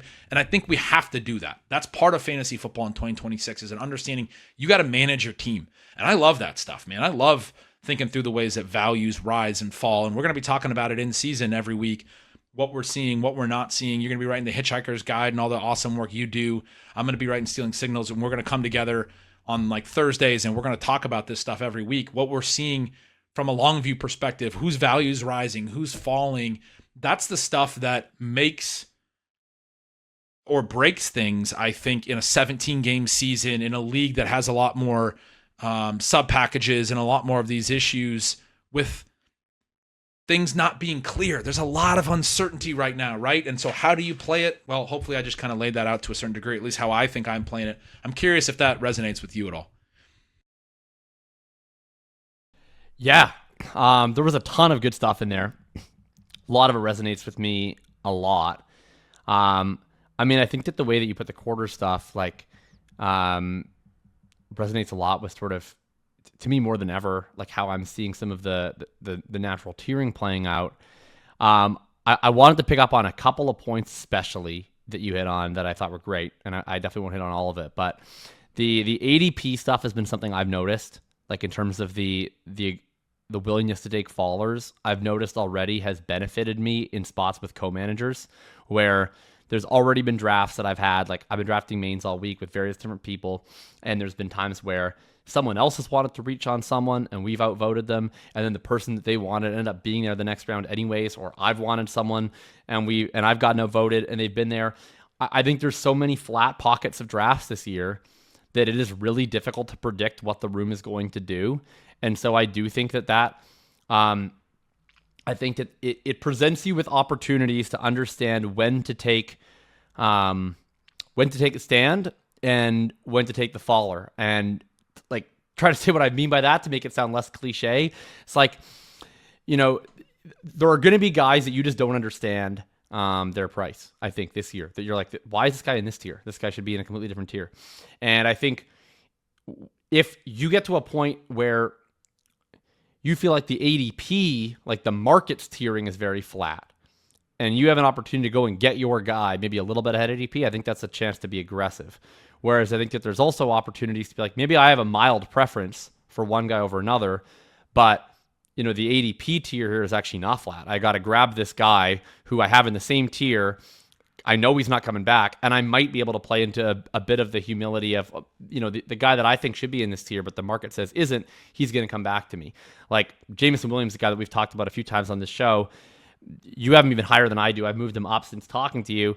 Like, there's been times where he's the highest guy on my board in the middle of round 5, but there's actually a decent chance he'll come all the way back to you in round 6. You know, in certain spots. Matthew Golden's a guy that we've both been high on, where like I've literally had 2 drafts this week where he's been my highest guy in round 8, my highest guy in round 9. Both times I got outvoted out of him. He was still there in round 10. So some of the ADP, taking advantage of ADP followers, I think has been a key, and it's something I've been noticing in drafts. The other thing I think that is big, you're talking about the running back stuff. You're talking about the usually quarter 3 as a spot to draft some of the 0 running back targets, and about how this year, you're emphasizing trying to get an earlier running back in quarter 1. I mean, a big reason to me this year why I felt more comfortable building with more running backs early is that, like, it's hard I don't know exactly where the lines would be on like what's quarter 3 and what's quarter 4, but like the late round running backs I find to be largely unappealing, and the like 0 RB target list I feel like dries up faster than it ever has, because I do feel like in the late rounds, I mean, we were talking about this a little bit when we were getting into the discussion about Monangai. Like, I feel like most years there are a lot of options deep into like round 11, 12, even 13, where I feel like I have a chance to marry like 3 elements together, which to me are really key for a 0 RB target, which is like, A, what standalone value do you have immediately? Can I play you in the RB2 slot or the flex if I absolutely need to week 1? 2, what is your A2? Oh, did I just do A2? Yeah. Oh my God. All right. B. Roman numeral 3. Stick. All right. B. It's so much easier when you're writing to keep that consistent than when you're talking.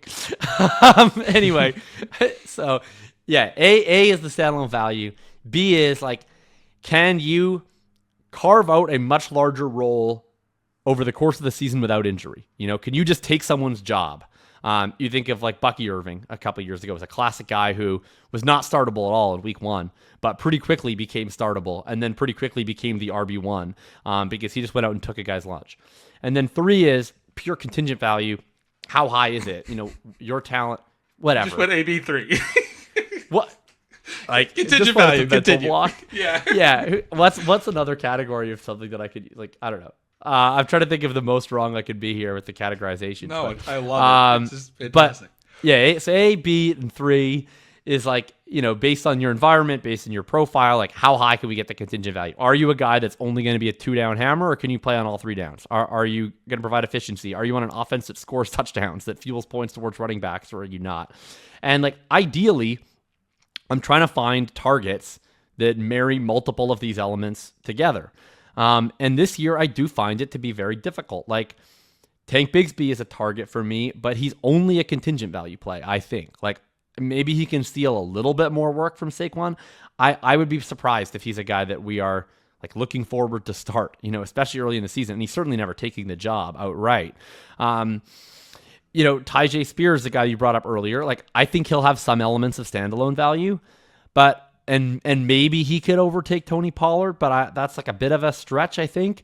And then the total contingent value is murky for a guy like him because he is tended to be fragile from an injury perspective. You have a third back in Nick Singleton who could potentially be interesting there. And he plays in the freaking Titans who stink. And like Dylan Sampson, similar thing. Like he is, I think, a talent profile I like. He has a potential standalone pass catching role. But, if every starting running back went down tomorrow, Dylan Sampson's not at the top of my list for contingent value because he plays in the freaking Browns. So it's a really tight spot where I think that like some of the situations that I want to draft backups from don't have profiles I'm as interested in. Some of the profiles I like I either have like third backs that are pesky or they're on rough teams. And so like this like very late range is tough. We're getting some more interesting guys like Emmett Johnson I've been getting more and more excited about, but like I don't expect him to have a real role next to Ken Walker. I think he's mostly a contingent value play. So I feel like, even the guys that I think other people have gotten excited about, like Woody Marks is being drafted right now, like at the 11-12 turn. That's not a profile that I have much love for. Like to me, he could have a standalone, like flex-ish role as a pass catching back, but like we saw his contingent value last year and it was mid as hell. So like, I'm not that into playing that profile. Tyrone Tracy, I was not very into all year. I'm less into it now with Najee Harris by a lot.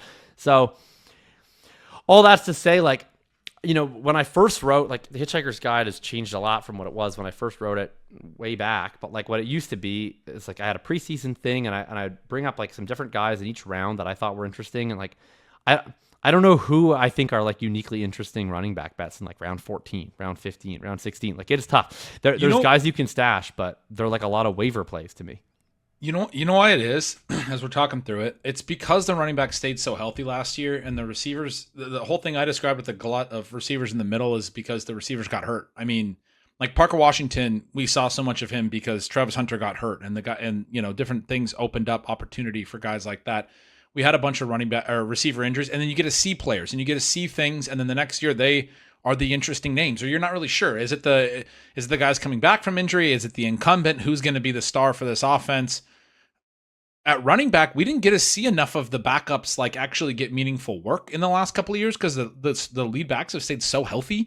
And so there's a lot of guys out there that are just like I'm looking further down the list at like interesting guys. Like I saw Braylon Allen's name. Braylon Allen's been like an interesting like running back in that range you're talking about the last several years. We don't really even know what we have in Braylon Allen because he hasn't actually gotten like a lot of run necessarily. Like he's played some, and people are reading into like some small sample efficiency.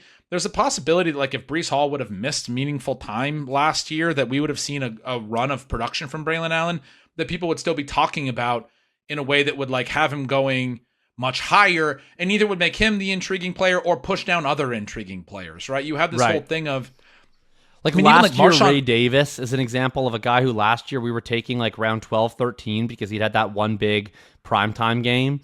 And then, last year, his role I don't think was meaningfully different. Like, he's an early down backup to James Cook, who everyone acknowledges is going to be the third running back when James Cook's healthy because Ty Johnson has a more defined role. The big difference is James Cook never got hurt last year, so we never saw proof of concept from Ray Davis. And because like sometimes we struggle with object permanence, like now he's 50 picks cheaper. But I don't think the profile is that much different than it was last year, but I actually thought it was overpriced. But he's another example of a guy who like was being deemed as a guy we push up and now is not. Yeah. And a lot of that's just that we didn't get a James Cook injury. We didn't get a chance to see Ray Davis. We don't know what we have in him, but he's in the exact same spot. To your point, I mean, he may even be in a better spot. Another year of clarity that like they're going to run a ton and they're going to have a bunch of rushing TDs, and maybe they'll be thrown to the backs more this year. And there's reasons to think that James Cook is a really good handcuff this year, I think. Ray Davis, because James Cook is going in the first round this year. I mean, look at how high James Cook is going and how much production is expected to come to the running back in this backfield relative to last year, where James Cook was thought of as more of a mid-round running back, like a dead zone back that you had to take, a little bit of a leap of faith on. So anyway, it's fascinating. Like there's obviously rookies on both sides. There's rookies at receiver. We have the rookies like Stribling getting pushed up and stuff. But there's like, I don't know. I think at wide receiver, there's less. There's less certainty. There's a lot more uncertainty with a lot of these teams because of different injuries and things not really panning out the ways that the offenses wanted. And then also just the fact that the routes are going to go away to a certain degree for some of these offenses because tight ends are going to be played more, and you don't have as many like offenses where we feel really good about three receiver sets really high. And then, anyway, I'm sort of conflating different things because now I'm sort of contradicting myself. I was saying there's a ton of a glut of these veterans from these teams where there's a lot of players, and now I'm saying there's not as many in some of the offenses. One of the issues with all these kinds of conversations, it's tough to talk about the league level stuff when there's 32 teams. Sometimes, it is something that impacts a certain number of teams, and that it's a meaningful trend to talk about for the whole league. In other cases, it's like, and the difference between that and like it not being meaningful sometimes is like 5 teams, like whether they're doing it or not, this trend, like whether there's 15 teams doing it or 10 teams or whatever, maybe 12 teams or 7, like 7 teams, it's not that meaningful. Once it gets to 12, it becomes meaningful. And there's a little bit of like, what we talk about is, who's been getting the coaching roles and stuff, the way that's influenced, like, you get all the McVay and Shanahan offenses are going to start going everywhere, and then you start thinking, okay, well, that's going to impact a lot of different trends in the offenses and the ways that things go and in those offenses. And anyway, it's these trends are really fascinating, but I agree with you. I agree that there's not a lot of interesting quarter four running backs this year. You feel like you want to get them by the end of quarter three. And what's weird is like I talked about the wide receiver window. There's usually, traditionally, I said when we get into quarter three, I don't want to be taking wide receivers more. Well, there's some that are stretching. Like I'm saying, I'd almost rather take some of the running backs at the end of quarter two, right? Like, because I mean, if you're playing it by ADP, the 2v2 might be something like, do you want, pick your favorite of like Bill or Harvey or you like Jordan Mason, plus you can get your Matthew Golden or Xavier Worthy or Casey Concepcion. It's like, or would you rather take, I don't know, Cortland Sutton or Quentin Johnston or Michael Wilson, and Kyle Monangai or Aaron Jones or Chris Rodriguez. I feel like that the running backs are ordered by ADP, not perfectly, but more sensibly, I think, than the wide receivers are. So I'm probably prioritizing the running backs more in that Q2, Q3 borderline range, with the comfort of, we're going to get a receiver that we like to come back here one round later. And I probably don't want to click, if I've been building up receiver, maybe I started with 3 straight running backs, right? And then I'm just building receiver depth. But if I have a balanced build, I'm looking to add running backs and I'm looking to add receivers towards the end of Q2 throughout Q3. I'm probably looking at this. Well, I don't need all of Matthew Golden, Casey Concepcion, and Xavier Worthy, but I know one of them is going to be here for me in a round or two. So I'll just take whichever one the room gives me, and then I'll target the running back position instead right now. Yeah. And to that point that you made about you don't know exactly where I define the end of Q2 or beginning of Q3 or whatever, I was intentionally vague about that. And I wrote about the reason was it's more about this idea of what you can accomplish in the different pockets. It's more about some of the long-term trends we see about when the running back dead zone starts, right? When there's a traditionally the end of a wide receiver window or different things. And it's the idea of the different quarters is more just you're trying to accomplish certain things with your build before you reach a point where you can no longer accomplish it, right? In the different pockets. What's fascinating about some of the stuff you're saying about with those wide receivers is I really do feel the Q2 receivers push into Q3. And so when I wrote up a main event earlier this week, I had Q2 go through all the way. I did it by quarter, and I had the Q2 screenshot go all the way through round 10. And I was like, I don't usually consider quarter two to go through round 10, but we were picking in the back half of the round, and we had a sort of I think we got Xavier Worthy at 10:04, 10:05, coming back early 10th. And I'm like, we were still accomplishing what we were trying to accomplish in Q2 by making this pick. And then I had 11, 12, 13, 14, I think was all I had for Q3 was just these other, these next two turns. And we took 2 quarterbacks and 2 running backs, and it was all right, then you're in the late rounds. Then you're in the flyers, right? And the point is it is vague and it does change by year. And this year there's 2 elements happening at receiver. I think the back end of the Q2 wide receivers, that wide receiver window that usually kind of slams shut, is pushing into the rounds that would traditionally be more 0 RB rounds, but you might want to take receivers there. And then because of that as well, because of whatever the dynamic is, whether I'm describing the veterans that are pushing that back, I think part of why, because when we talk about that, it's well, why don't Xavier Worthy and Matthew Golden go higher? Well, part of it is who's going to come down? Who's going to fall? Because there's a lot of veterans up there, and I talked about that glut of other players, and they go in those ranges, and people want to take running backs rightfully a little bit higher, and they go in those veterans go in those ranges for a reason. They're good. They have profiles that are worth drafting in round 6, round 7, round 8 at wide receiver, and so Golden and Worthy, there's less certainty with them. They get pushed down. It's not easy to just move them up meaningfully higher relative to the names that are ahead of them. There are people that really like those other names. And we think that the ADP is not particularly accurate in that range, that whole Q2 range. There's other people that think that as well, and they think it for different reasons, right? There's a lot of uncertainty with the wide receivers that are actually going to be good right now, because again, we get back to these different offenses and the different shifts in the the ways that teams are going to work and the sub packages and how many routes are going to be run. And so like some of us are looking at like the different profiles. Some of us are looking at the offenses to target. Some of us are trying to figure out the combination of like profiles and offense. Like I want a player who's going to run enough routes and has some ceiling to his profile. And there's different things that people are trying to identify with the wide receivers they're looking at. Some are just looking at buzz and they're like, hey, I just want to be all in on Parker Washington because I keep hearing about Parker Washington. I've been moving him up, but I'm like, I mean, I still have concerns about how concentrated that offense is going to be, but I think he's a fun pick, certainly. But some people are just doing that with Stribling. They're doing that with all the guys. They're like, yeah, I mean, everyone is created equal until I hear buzz, and then I move that player up, and then I take that player. I mean, so everyone's going to have their own kind of framework that they work through it, but it's creating, it makes it so that like there's not guys that can be replaced for these other players to move up. And if they were, then I would just want to take the other fallers, basically. Like, there's going to be a wide receiver in 10 or 11 that's going to be worth taking. But the other thing that's doing is it's pushing receivers.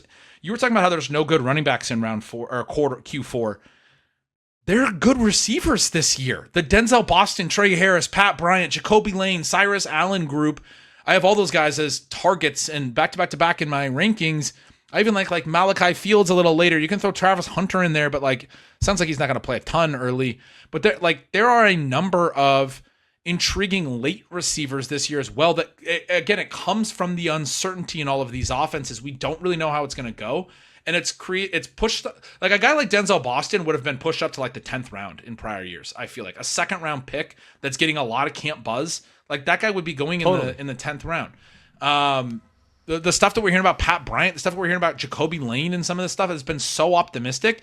There's just no room to take these guys higher unless it becomes all wide receivers in the early rounds, which is what it was for years. But people want to take running backs higher. There's only so many picks, and there's a lot of receivers that are viable picks. So it's keeping interesting players available at wide receiver, especially into Q3, into Q4.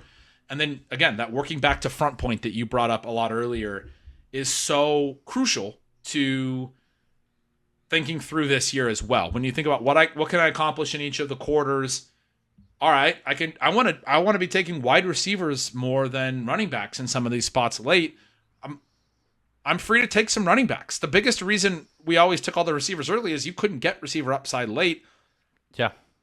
There's a lot of risk with taking a lot of running backs early, but you can also build enough contingency into that by playing late round quarterback and giving yourself an extra pick in the early rounds.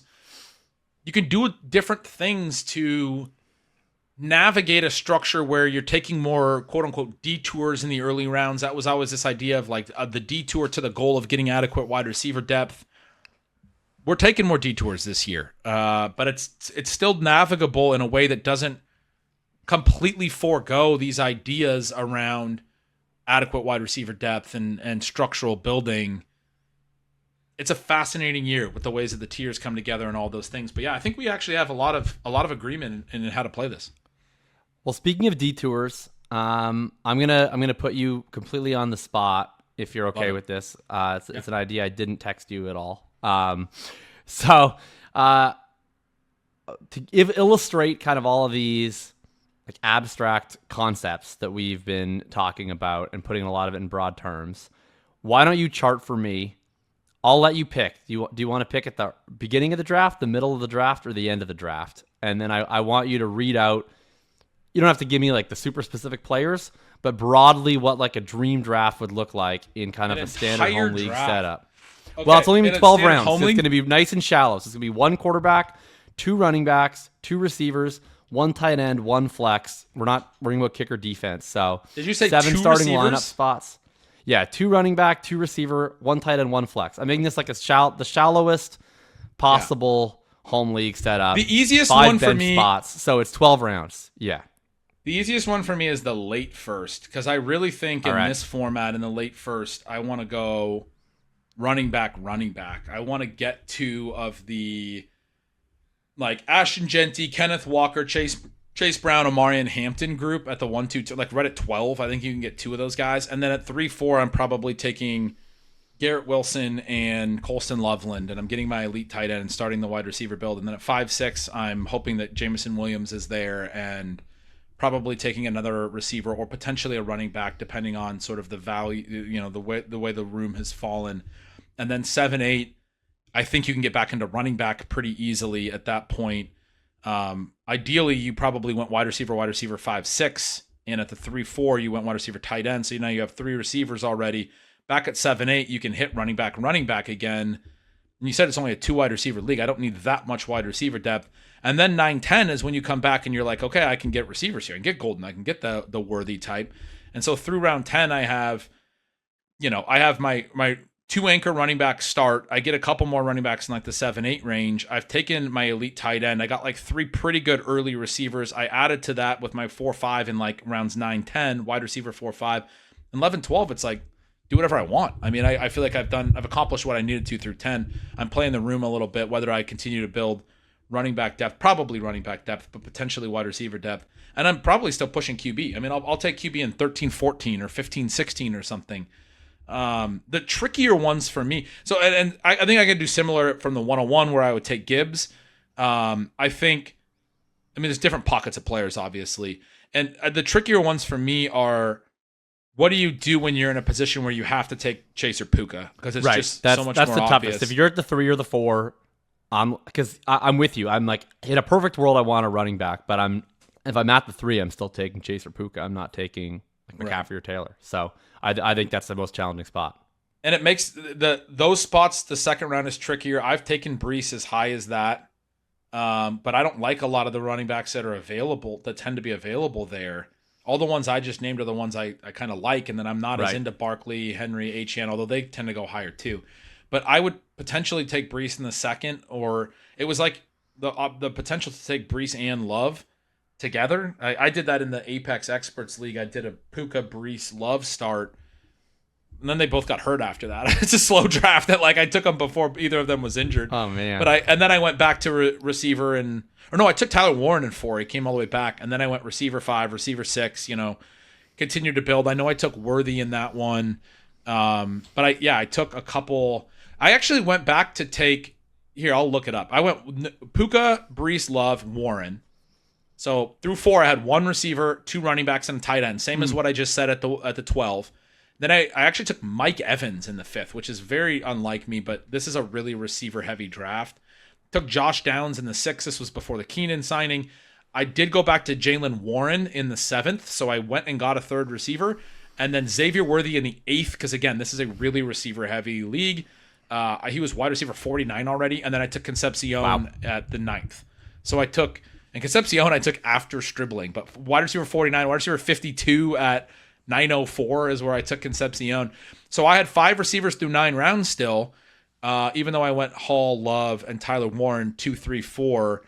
And then by then I came back with running backs in 10 and 11. I took Dak Prescott in 12 because, it's an experts league. Everyone pushes the QBs. Right. It's a very different kind of format than most leagues, but there's different ways to navigate that. I didn't love the Evans pick, for example, but it's a pick that I felt like I needed to make at that point. That's the area where I probably do want to be taking receivers typically. The other thing I would say is the late first thing where I said running back. It doesn't have to be running back. I still like taking CeeDee Lamb. You could still take a receiver in those ranges. I still want to get exposure to Brock Bowers and the fact that he could completely destroy the season. So wherever I get exposure to him cheaply, I want to potentially do that. I just would prefer to be taking Loveland or Warren in the 3-4 range after doing something different in rounds 1, 2. Is that kind of how you're seeing it too? It's pretty similar. So I'd given you the option. You took that end spot, so I was going to kind of talk through mine from the beginning. I'll talk through what I would do from that tough spot, right? So if I am taking Chase or Puka, I think I would be. Per home league ADP, you should theoretically be able to get Bowers in the late 2. So that would be plan A, right? Plan B would be if I can just get one of Hampton or Brown or Walker to fall to me. Walker's a riser, which has been annoying. But I'm probably not super amped on Achane or Henry, even if they fall, and there's a good chance they won't.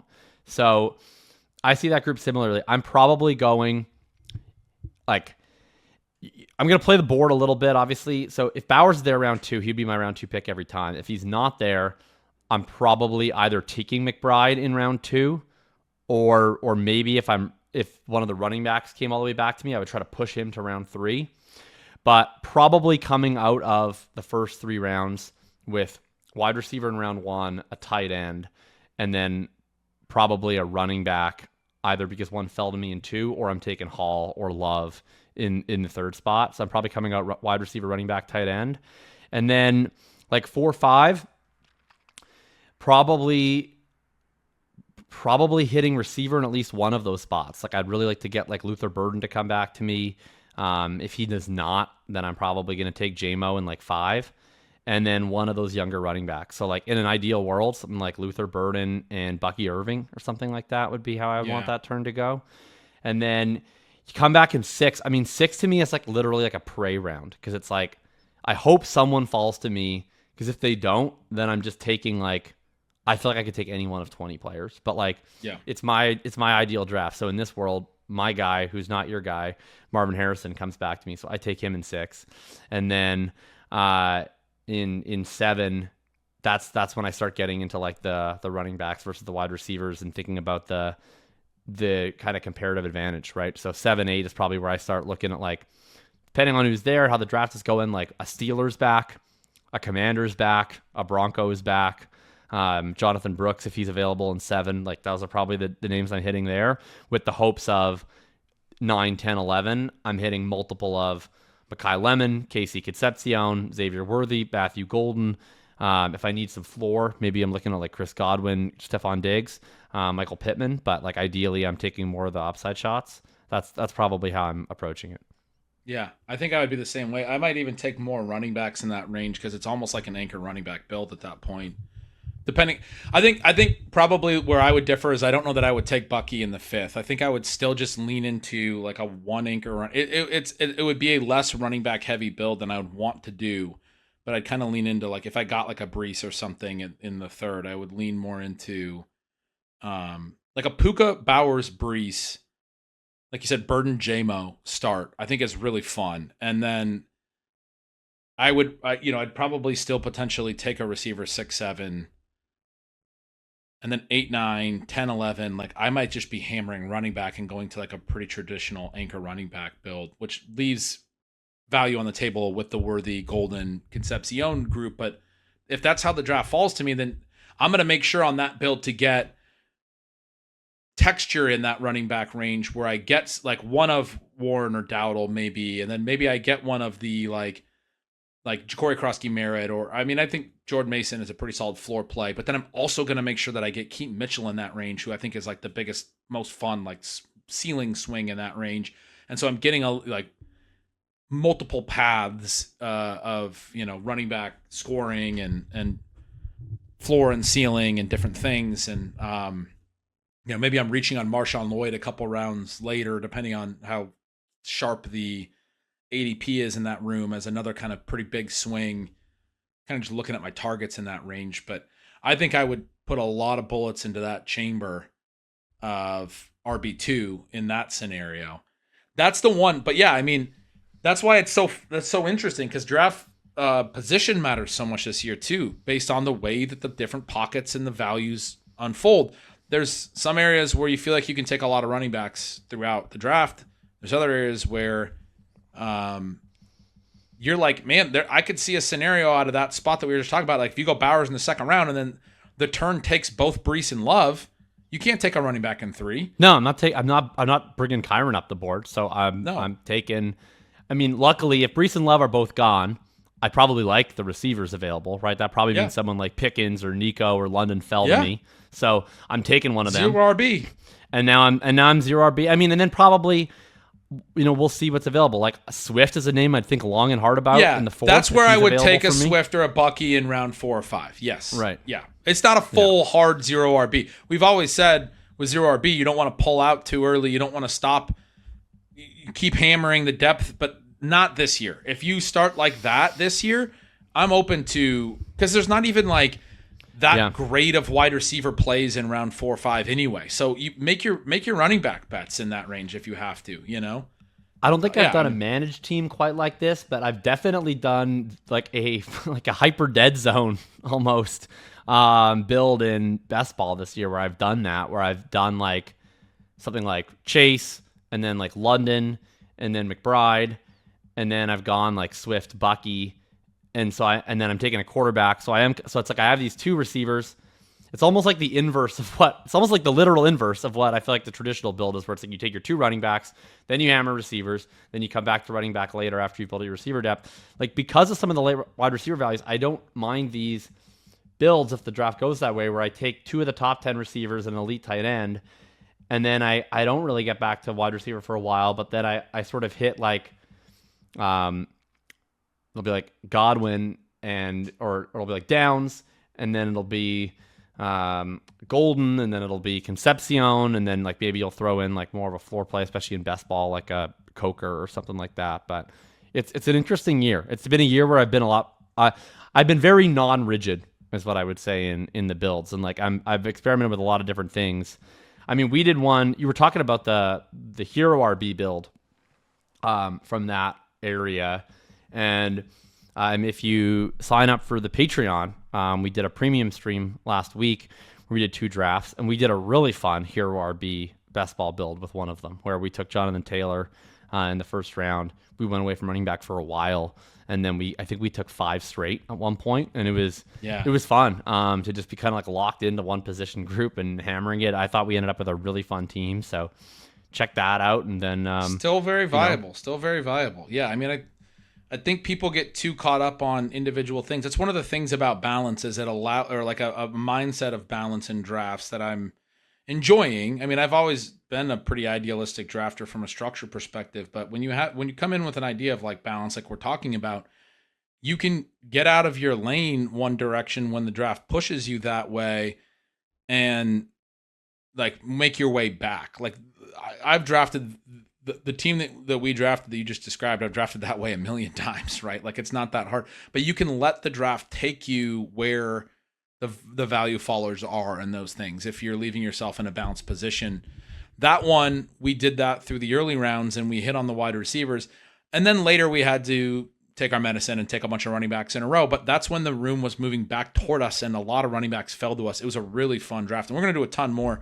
We're going to do some high stakes stuff. We're going to do, well, I don't know about a ton more, but we're going to do as many as we can before the season starts. Both of us are drafted. We'll do at least a couple high stakes ones, I hope. I'm for sure borderline promising that. Yeah. I will also say before we go, Chris Adamski just tweeted, Jaylen Warren and Rico Dowdle introduced as starters.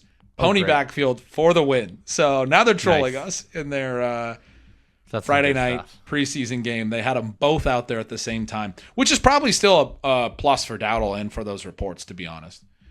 Yeah, that is funny. Well, you got anything else? Otherwise, I'm good to go. But that actually gets to my point too, where like the reports weren't wrong, and right, they like Dowdle, but they're not just going to forget about Jaylen Warren. That's what I said the whole first hour. Like I was like when we talked about it, and they have not forgotten about Jaylen Warren. They're not just going to make him a backup. That's not how this is going to work. No, I think that's it. I got I'm pretty draft strategied out, but I'm excited to draft with you. I think we have a lot of overlap. Next week we're going to do some of the players that we disagree on the most. You just teased the Marvin Harrison thing. I'm sure he's going to be on that list. I know you've been looking a little bit at our ranks. I haven't compared them too much, but I think you mentioned looking at them. I haven't done like a full charting yet, but I'm going to do it in prep for the show. I'm going to get 3 categories. So it's going to be guys that both of us are way higher on than the market, guys that the market is way higher on than both of us, and then guys that we disagree on. We'll get each of those 3 categories that we'll hit on. A fun player specific show, which will help us kind of complete what we wanted to do for our first several shows. We had this plan. We talked about it when we started this show. We've been talking about doing the show for most of the off season, but we had this plan to kind of get through some stuff and then do some drafting together after we talked through a bunch of things. And so we kind of mapped out the things that we'd want to talk through. This is kind of the last thing, I think, before we'll do some drafting. Maybe we'll do a draft on the free channel too. I don't know. I'm just throwing this out there. You and I have not talked about it yet, but like we'll have to figure out what we're going to do the last couple of weeks and like before the season or the last week. But next week is sort of the last one that we had planned pre-week 1 to kind of get down to the player specific stuff and iron out some of that stuff so that we're good on the clock and we can be ready to draft together and all that stuff. So we'll do that next week. We'll definitely do some drafting. Both, we're going to do drafting behind the paywall. I was just saying maybe there's a possibility we'll do one in front of the paywall too. Who knows? We'll figure out what the plan is 2 weeks from now, which would be the last week before week 1. And then in season, we're going to be doing stuff on Thursdays every week. I think recording Thursday mornings. I don't know if they'll post maybe Friday or whatever, but be a late week. We both do a lot of early week writing. It'll be a late week check-in on like player value. Hopefully you guys can use that for like trades and things like that.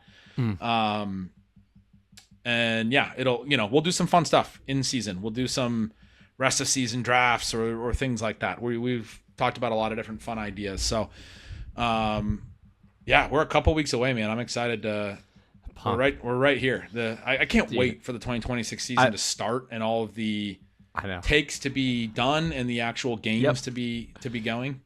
That's always where I hit at this point. Like, this is always around the point, especially preseason, because preseason is just ripe for reactions, overreactions. We don't know what's an overreaction or what's an underreaction yet, but I'm very ready for it to start. But I'm also so excited for the rest of the drafts. I have between ship chasing and then another stream, I have 4 consecutive main event drafts: Monday, Tuesday, Wednesday, Thursday next week. I'm unbelievably pumped for that. So we'll schedule some drafts between the two of us. We got one on the books. We got our free roll with our buddy Lawrence that we got to schedule too. So it's been super fun. This is an awesome time of year to be drafting, and we're happy to do it with you. Anything you want to plug before we head off? No, I was going to tell the listeners, I hope they liked my mic. I got a new mic. Anyone who's been watching on YouTube has been seeing me fidget with a new mic stand as well, because I'm still getting used to that. I think I got to move it further where it's connected to my desk, and I'll probably stop fidgeting with it so much. It's not ideal. But hopefully the audio is improving. But yeah, new mic over here. We probably should have mentioned that earlier in the show. But hopefully people enjoyed that. But yeah, no, I mean, I guess the other plug is the book that you had me talk about in the beginning of the show, the best of stealing signals. Or come to the newsletter, bengretch.substack.com. Go to Jacob's newsletter, jacobsanderson.substack.com. Subscribe to the Patreon. Buy my book. Win your leagues. Yeah, good plan. You got anything? I'll plug one thing, which is that if you were listening to all this and you're like, man, I'm really stressed about snake drafts. What if you don't have to do it this way? I wrote up an auction draft guide this week, so you can go check that out on Thinking About Thinking. And I'm sure that is fantastic. It was fun. I've never done auction content before, and I'm like very transparent that I don't play in a high volume of auction leagues, so I've been trepidatious. But people were asking for it, and you're very good at auction rules. It's a great thing for an ex-lawyer to do. You need a certain understanding of. There's a lot of layers to auction. I've done auction content before, and it's really fun. I skimmed yours. I clicked on it and skimmed it a little bit, and I was like, this is. I didn't get a chance to read the whole thing. I'm not doing a lot of auctions either. That's why. But I was like, this is probably awesome. So anybody who's doing auctions, 100% make sure to check that out. I'm certain that is fantastic content. Whether, we always feel like, if we don't have skin in the game, whatever. And we both feel that way. We don't like doing a lot of content on stuff that we are not actually actively playing in a ton. Auctions are something that there's so much philosophy to them. You can talk about it without being in a ton of, if you've done auctions before. I mean, I've done auction. I used to do a ton when I was younger. I loved auctions. So, but I feel like you need to learn the first few. People make a lot of mistakes in their first auctions, but by the time you've done like 10 career auctions, you've done enough. Like you can talk about you don't have to be doing 10 every year to talk about what the deal is, what levers can be pulled, what the edges are. And you clearly, your different sections, the things you were hitting on, you were clearly hitting on the stuff. So anybody who's in auction, definitely make sure to go check that out from Jacob. Yeah, anything else? That's all good for me. Streams next week. Bunch of streams. For a bunch of streams. And I don't know. Let's stop vamping. We almost got this in under 2.5 hours. Right. This is our shortest episode in a while. Let's get the hell out of here. All right. We'll see you guys next time. Later.